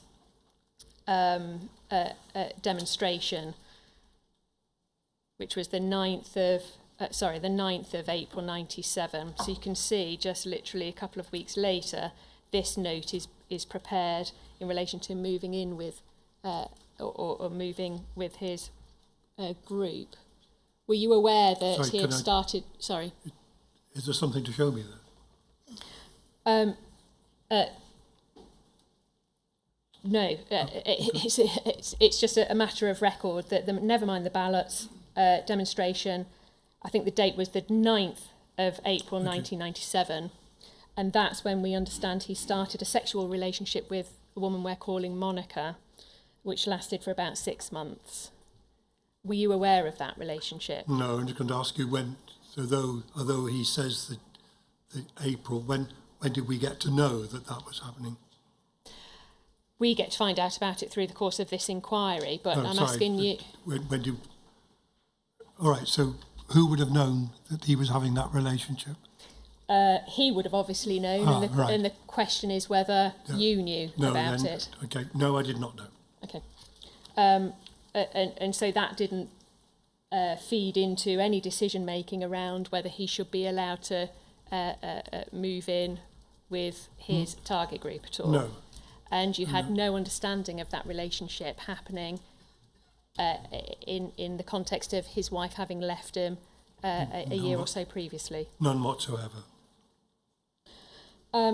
Turning to page 36 of this document, please.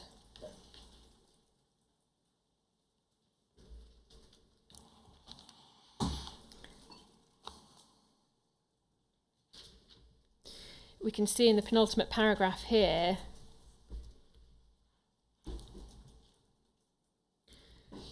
that Jim Boiling is anxious to know if he might feature in an investigation surrounding the attempted murder of police officers at Saturday's demonstration by an RTS driver of attempted murder of police officers at Saturday's demonstration by an RTS driver of a sound system. Privacy truck HM14 was involved in hiring the vehicle in question, and urgent liaison via T0019 is in hand. His wearies expect him to be arrested and questioned. So he's raising this issue with you about whether he could be implicated in an attempted murder of a police officer. Do you recall that being an issue with Jim Boiling around the same time? No, I don't. That would be a fairly serious issue to be dealing with, wouldn't it? Yes. And we can see that you're copied into this note in April 1997. Can you remember dealing with that at all? No, I don't.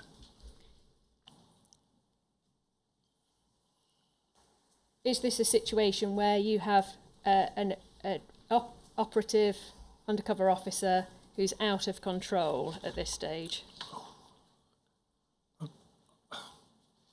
I would definitely say no. Then, no.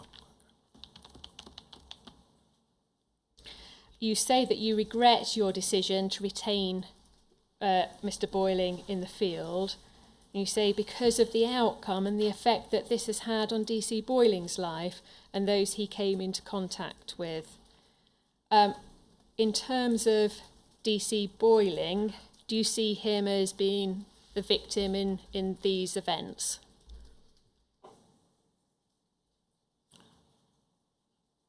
I'm not quite certain what you're asking me there, really, but if I may just say this. I knew nothing about Jim Boiling's activities beyond July 97.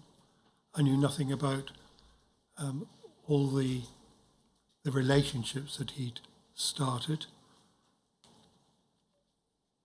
I can't remember exactly when I found out about them. It was obviously something to do with the inquiry. But I would like to state quite clearly and openly, I do regret very much not having moved Jim Boiling from SDS, not because I felt operational security, not because of the fact that because in fact he was doing an extremely good job.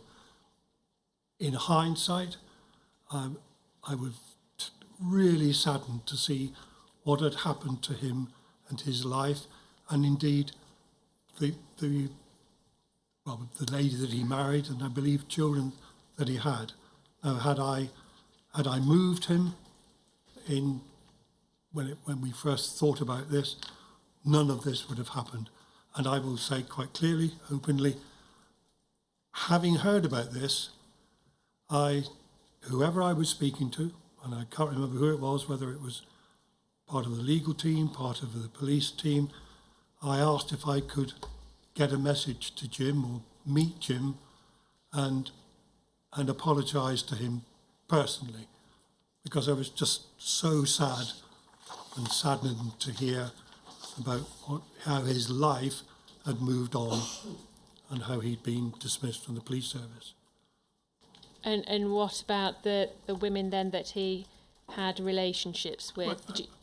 Well, how do you feel about I said that? his wife, but the same thing. None of that would have happened had I moved him. In reality, what was the value, if any, of a policy requiring a stable, loving family home life? Did that simply serve to cause greater destruction to more people?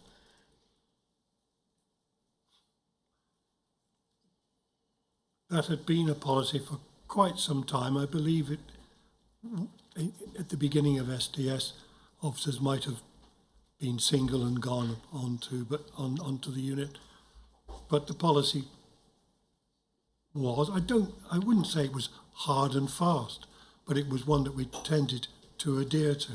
And if in this case, indeed, he was married or had a partner when he was taken on to the unit, what happened afterwards changed the context of how we were trying to deal with him.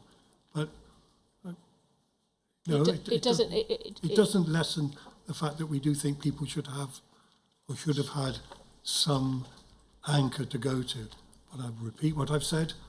I probably quite wrongly now think that anchor was the unit around him and his friendships. And so the unit itself, the SDS unit itself, should have served as that anchor rather than relying on unsuspecting, unwitting family members at home. Is that at home fair? or at home, a spouse and family? Yeah. Well, no, had he had his spouse, I think things would have moved differently. Do you? Because there are plenty of the officers who did have that supportive wife at home, S being one of them, but it doesn't appear to have made a difference in DC Jenner's case. I'm afraid, yes, it's an argument that you're putting, but I'm afraid I can't answer for what Mr. Jenner did. Relying solely on a spouse is unfair on that spouse and their families, isn't it? I disagree. As an anchor. I disagree with that. And in fact, they were blindly supporting their partners in entering the SDS as a UCO because they weren't given sufficient evidence about what the UCO deployment involved. Would you agree with No, that? I don't agree. In terms of the information that the wives of officers were given, do you think that they were given sufficient evidence or sufficient information to be able to consciously support their husbands in the role that they were deployed into? At the time I was there, and the times I met people, families, I believed I was giving the information that was necessary to support them and give them, let them have the ability to make the judgment of their own. I do know from your previous questions to me today, did we touch on the fact that there might have been sexual indiscretions? I don't believe that came up in our discussions with the wives. So if that's what you're taking from it, then maybe that was a mistake. But I at the time, I genuinely thought that we were giving them what they needed to know to be able to support their husbands and partners. Can I ask you about support role players? You say at paragraph 215 of your witness statement that support role players were under general consideration. Did that reflect a recognition of the risk of sexual relationships undercover, the fact that you were generally considering whether officers needed this support role player to come in and provide a role within their deployment? Whatever, forgive me because I can't remember exactly what this was about, but it's nothing to do with sex and sexual indiscretion. This is just yet another layer of support from people, I think is what we're saying, by people who understand the SDS role.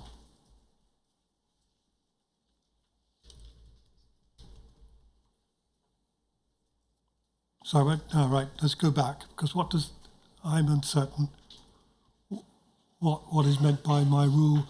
Question asks, support role player. Does that go back to that issue where somebody had said, could I have somebody from SB to come and be my friend for the day? Is that what you're trying to ask of me? That's the sort of thing. It's referring to the tradecraft, if that helps.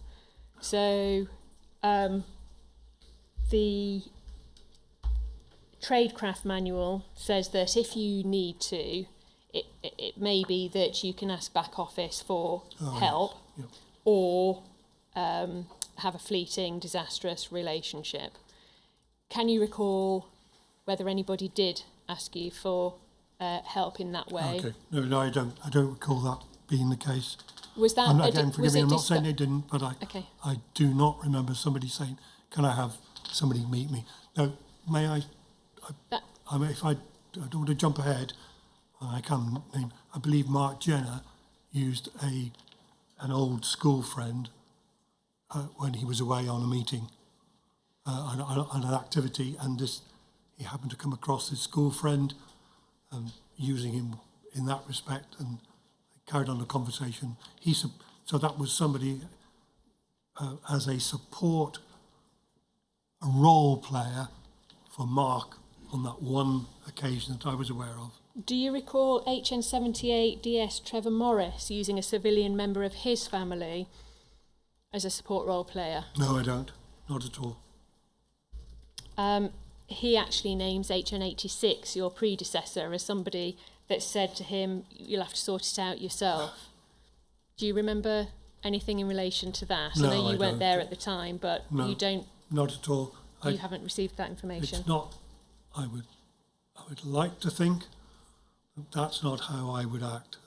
I don't believe I would just say to somebody, "You sort it out." I may not have had the actual way of sorting it out, but I don't think I would just say, "Over to you." Were support role players something that was discussed at all amongst the managers as something that would be helpful for UCOs?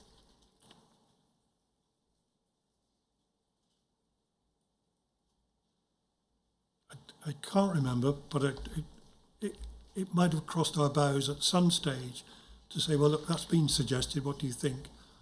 And it would have been bandied around as to how secure would that have been. I can see all sorts of reasons against it as well.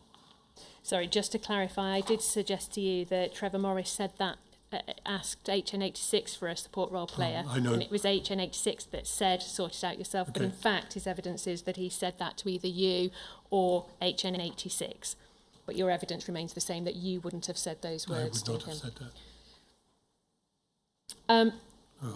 You say you thought dimly of one senior officer.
First of all, can we have up, please, the document there, and can you go back, please, to what I think is page 27 on the there, and there you see paragraph 5.6, and could you put the continuation of paragraph 5.6 on page 28 on the same page, and then blow up paragraph 5.6 so that it's that on and nothing else.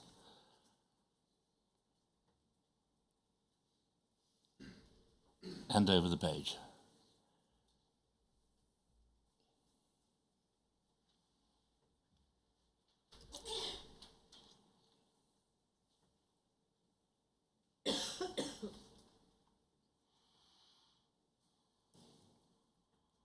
If you could possibly make it so that we can read the whole of it in one go, that would be very helpful.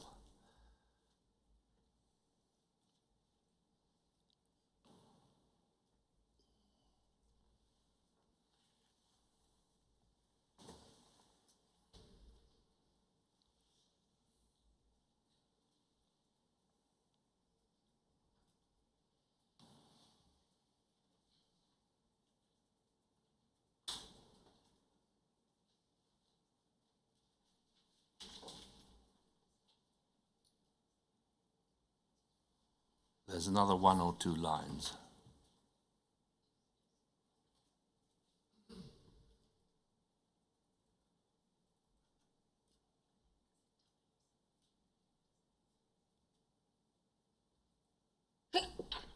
That's it.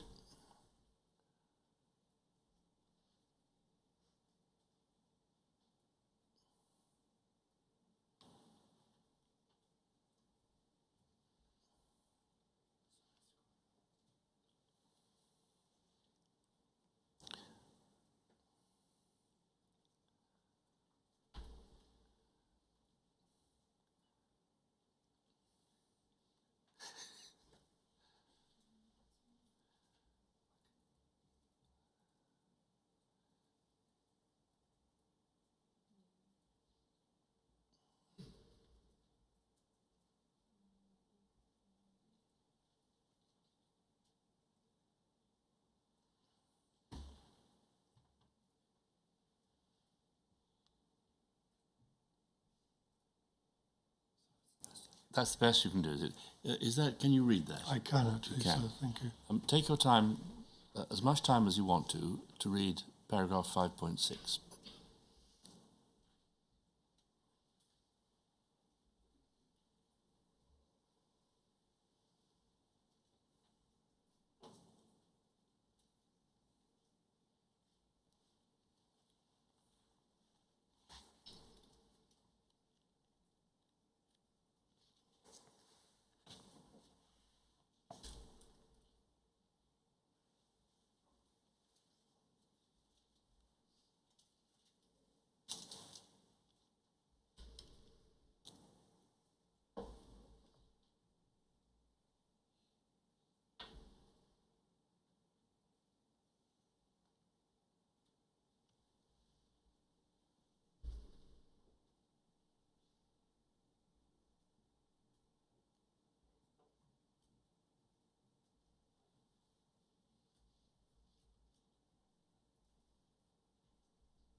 Thank you, sir.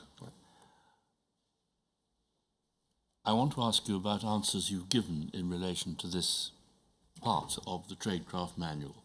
Is there any other part of the Tradecraft Manual that you need to see before I start to ask you about that?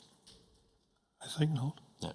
Then can we have up now your witness statement, please, which is MPS 0749544, open at page 113.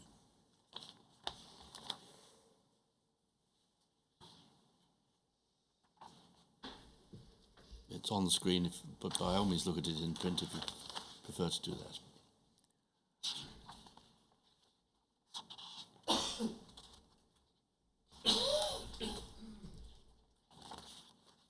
Sorry, I'll look on the screen. This is paragraph 185E of your witness statement. Yes? And you refer to the document we've just been looking at, MPS 0527597, which is the Tradecraft Manual. Okay, thank you. And you say in the second sentence, I can positively say that I have never read this document before. I am sure I would have remembered.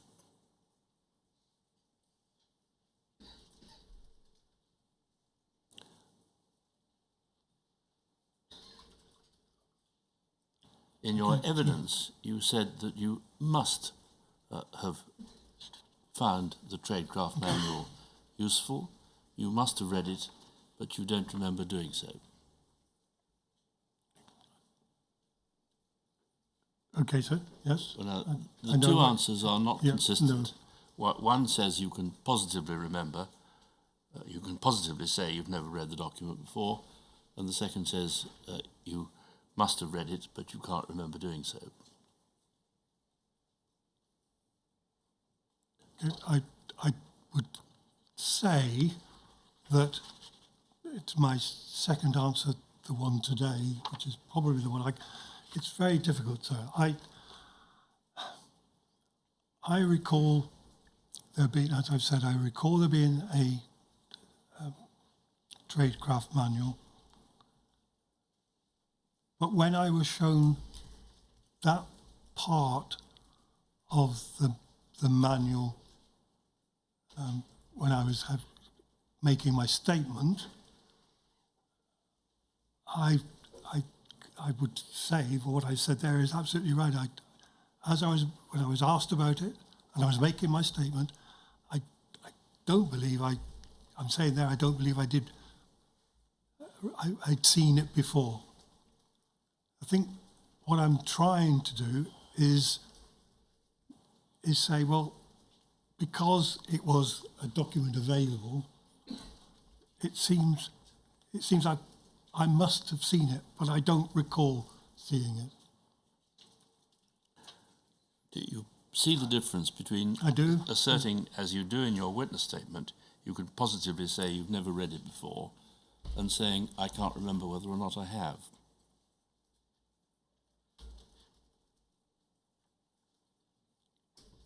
I can see the difference in what you've said, but I can only say to you again, in all honesty, when I was making the statement, and I was shown that document from, I think it's, well, I know who it's from.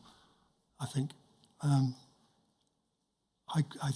at the time when I was making the statement, I had no recollection of it at all. Now sitting here today, I'm thinking, well, would that have been the case? Surely, as the manager, as part of the Tradecraft, someone had presented something like that. Surely I would have taken that responsibility to make sure I was up to date with everything that was being put. So I'm sorry that's a bit of an ambiguous response to you, but I don't know what else to say than that. I think the question is fairly simple. The advice given in paragraph 5.6 is nothing short of disgraceful, isn't it? The thing about, particularly the thing about having a fleeting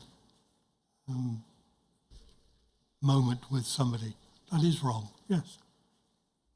That is wrong. And had you read it as the incoming Detective Chief Inspector, you would surely have done something about it. Had I read it, I feel I would not just have allowed it to stay like that. That's all I can say.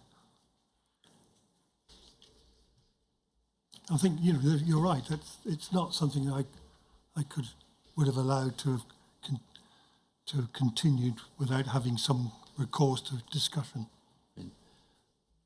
Put bluntly, there are only three possibilities. One, you did read it and left it in and let others read it after you. Two, you didn't read it.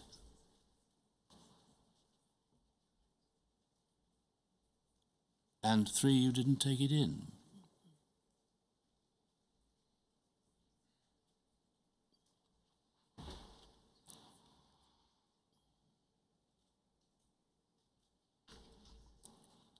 So I'm going to say again, at the time I made my statement, and I know I've used the word positively, but I certainly, at the time I made the statement, I did not recall reading it.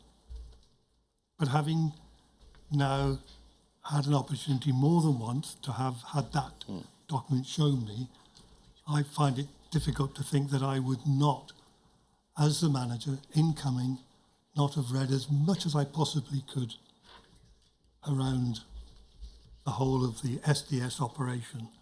And so I find it difficult now, sitting here, to say that actually I must, don't find it, I must have read it if it was available to me. And if I had seen it in that way, I'm sure I would have queried that latter bit, which I agree with you, is not something that should have been written. I think that's about as far as we can take it. Yes. Thank you, sir. I want to move on to the topic of racism. At your witness statement paragraph at page 235, paragraph 401, you talk about the Stephen Lawrence campaign.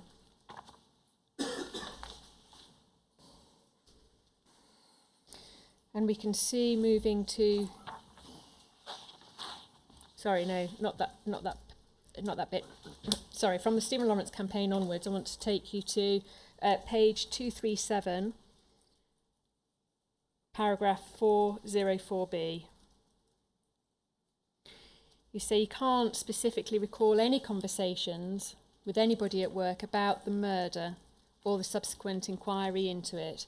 So Stephen Lawrence, young man of 18 who had been murdered by white racist youth in London in April 1993, was killed at the time when you were in CE squad, it seems. Do you recall that event? So you say I was in CE squad? I think it seems to be that you were in CE squad. You were the DCI in CE squad at that stage, as we established earlier in the evidence about the types of information and reports you were getting from animal rights reporting from SDS. Do you remember that in context, that about a year before you joined the SDS as manager, Stephen Lawrence was murdered? Well, of course, I recall the incident because it was national news. And the fallout, the conversations that may have been had within the Metropolitan Police, you don't specifically recall any conversations you were having about that?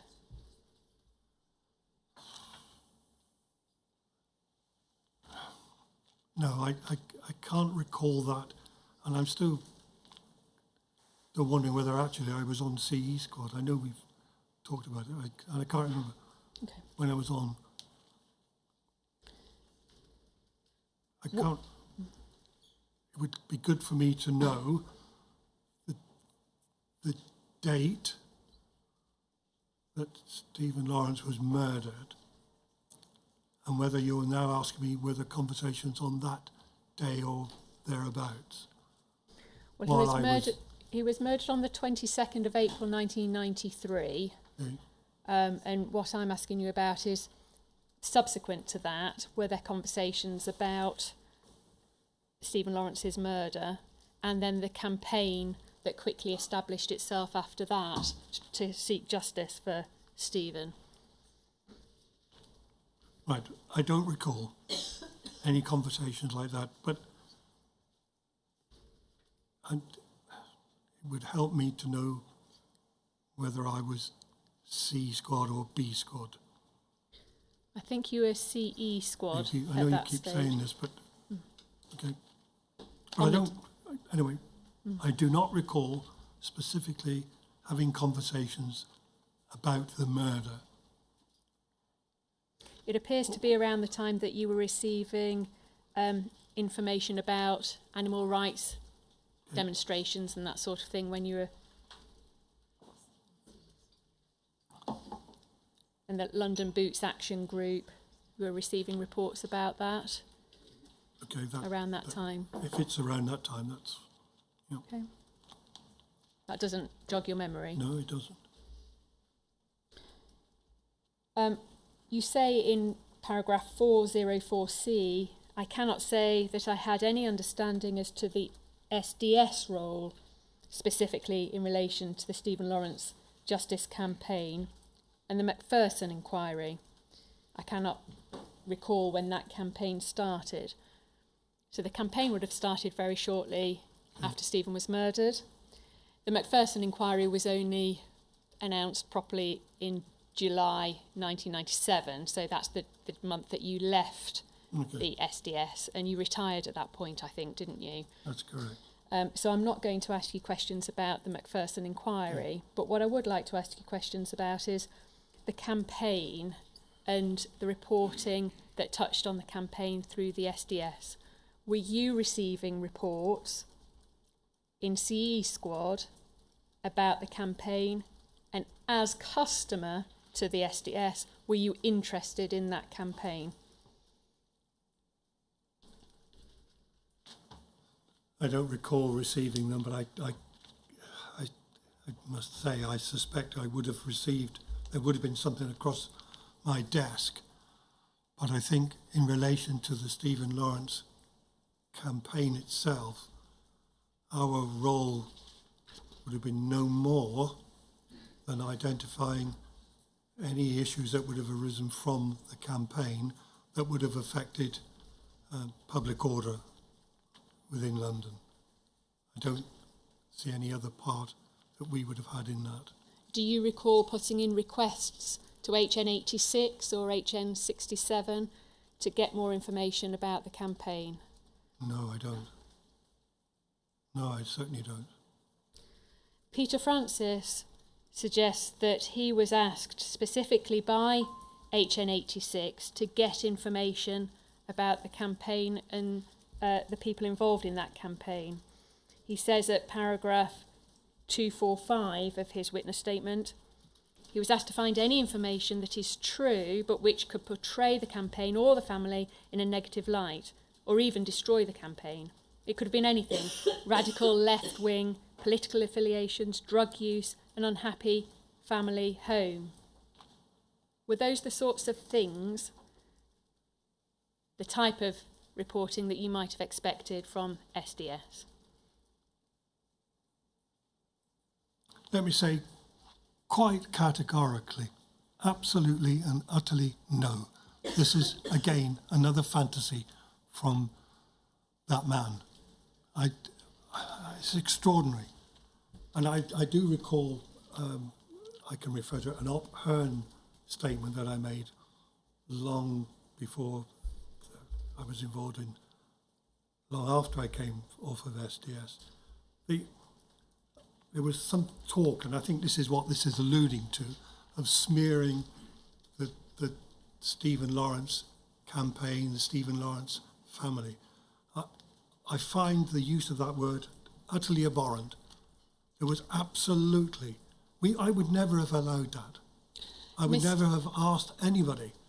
And I actually said in my statement as well that I felt that the very senior officers, and I was referring, I think, to Commander Black, I said, in my mind, they were too honourable to have been asking people to smear a family who'd lost a son. Now, subsequently, I know that there are concerns, and were concerns, raised by the Lawrence family, and I can understand why, about the investigation of the murder. And they were questions asked of us, by us, of our own colleagues, what happened in that investigation. But categorically, none of this would have been something that an SDS officer would have been asked to do. Now, I don't think that Mr. Francis is saying that I was asking him, but I do not believe that even 86 would have asked that question, and that would not have come down from anybody.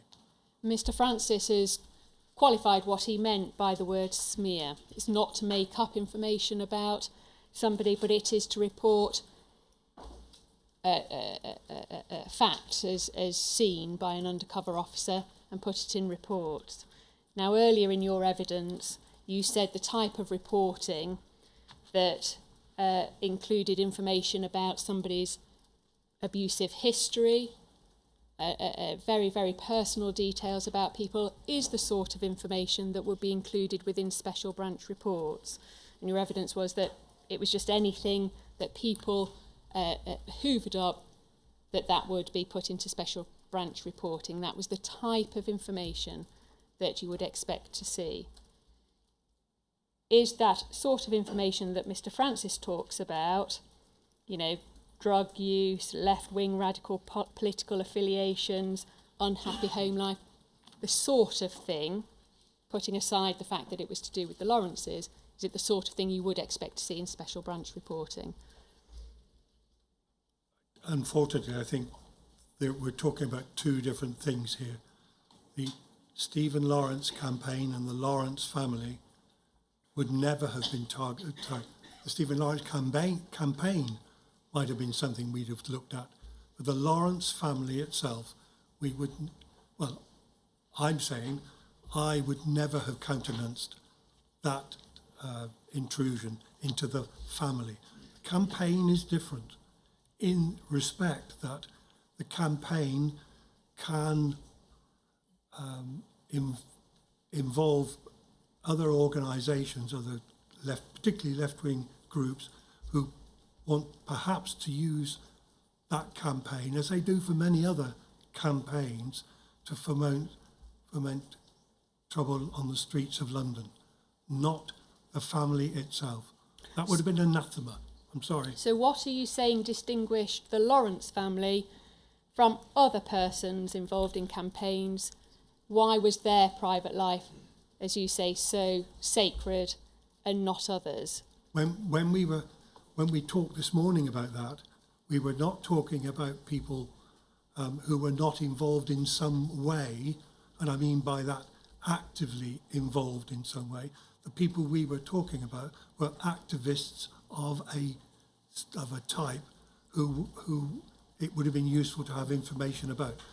The Lawrence family were not considered by me, or I would hope the rest of SB, to be activists involved in such anti-activity. They were a family grieving their son and wanting to get some justice, some understanding of the investigation, what went wrong within that investigation. Two distinct things, in my mind. And are you saying that was recognised at the time, that the Lawrence family were not seen as people campaigning in an anti-police campaign? This is the first time I've ever someone's even put that to me. I've never considered them to have been anything other than a grieving family who quite rightly wanted to find out what had happened to their son and the investigation around it. And I think you've probably heard other officers say that there's a lot of concern within police quarters about the investigation itself, but we have no knowledge of it, just the rumours about concerns about it. When you were a manager of the SDS, did you instruct your undercover officers not to report on the family, their personal lives, or the family campaign? I'm definitely saying I would never have asked them to infiltrate the family in any way. I do acknowledge that the campaign is something, as I just said just a few moments ago, the campaign is something that might attract those who would wish to use the campaign for their own political ends or to foment street activity, not the family. Family, to me, family was sacrosanct. So had you seen any reporting on Neville Lawrence or Doreen Lawrence, you would have raised that, would you, if those reports were coming through into the SDS? I would have queried why we would have such reporting, but I think there was some report I saw that indicated that there was a problem for the family itself, within the family. Now, I don't really know why that was put through, if that's what happened, because that's purely family business. That did not affect SDS in any way. What about Neville Lawrence speaking at an event? Why would that be important to report on what he was saying? Well, again, it wasn't targeting Mr. Lawrence. It was looking at any of the information around the campaign itself, which might have been of use to us in relation to who else was taking part and using the campaign. Final question in relation to this topic, and then I think we're going to go into private session. Reporting on the family lawyer Michael Mansfield, Queen's Counsel at the time, Okay. Was spying on their lawyer something that was considered or discussed amongst the UCOs? Not at all. Not at all. Were you aware of Mr. Mansfield being perceived and branded as the devil incarnate? Not in those terms, most certainly not. Uh, Mr. Mansfield's a renowned lawyer. We all know the areas in which he works, and we have to respect those areas. But the devil incarnate, absolutely not. Was he seen as a subversive amongst the SDS or the wider MPS? Absolutely not. Can you help us with the registry file on Mr. Mansfield? The inquiry understands that the file on Mr. Mansfield was destroyed at some point. Are you able to help us with No, not how or why that might have happened? No. Do you know in what circumstances a registry file might be destroyed? No, I don't. So those are the questions that I have in open today. Then you want me to rise while the room is set up again as Yes, please. for private hearing? Yes.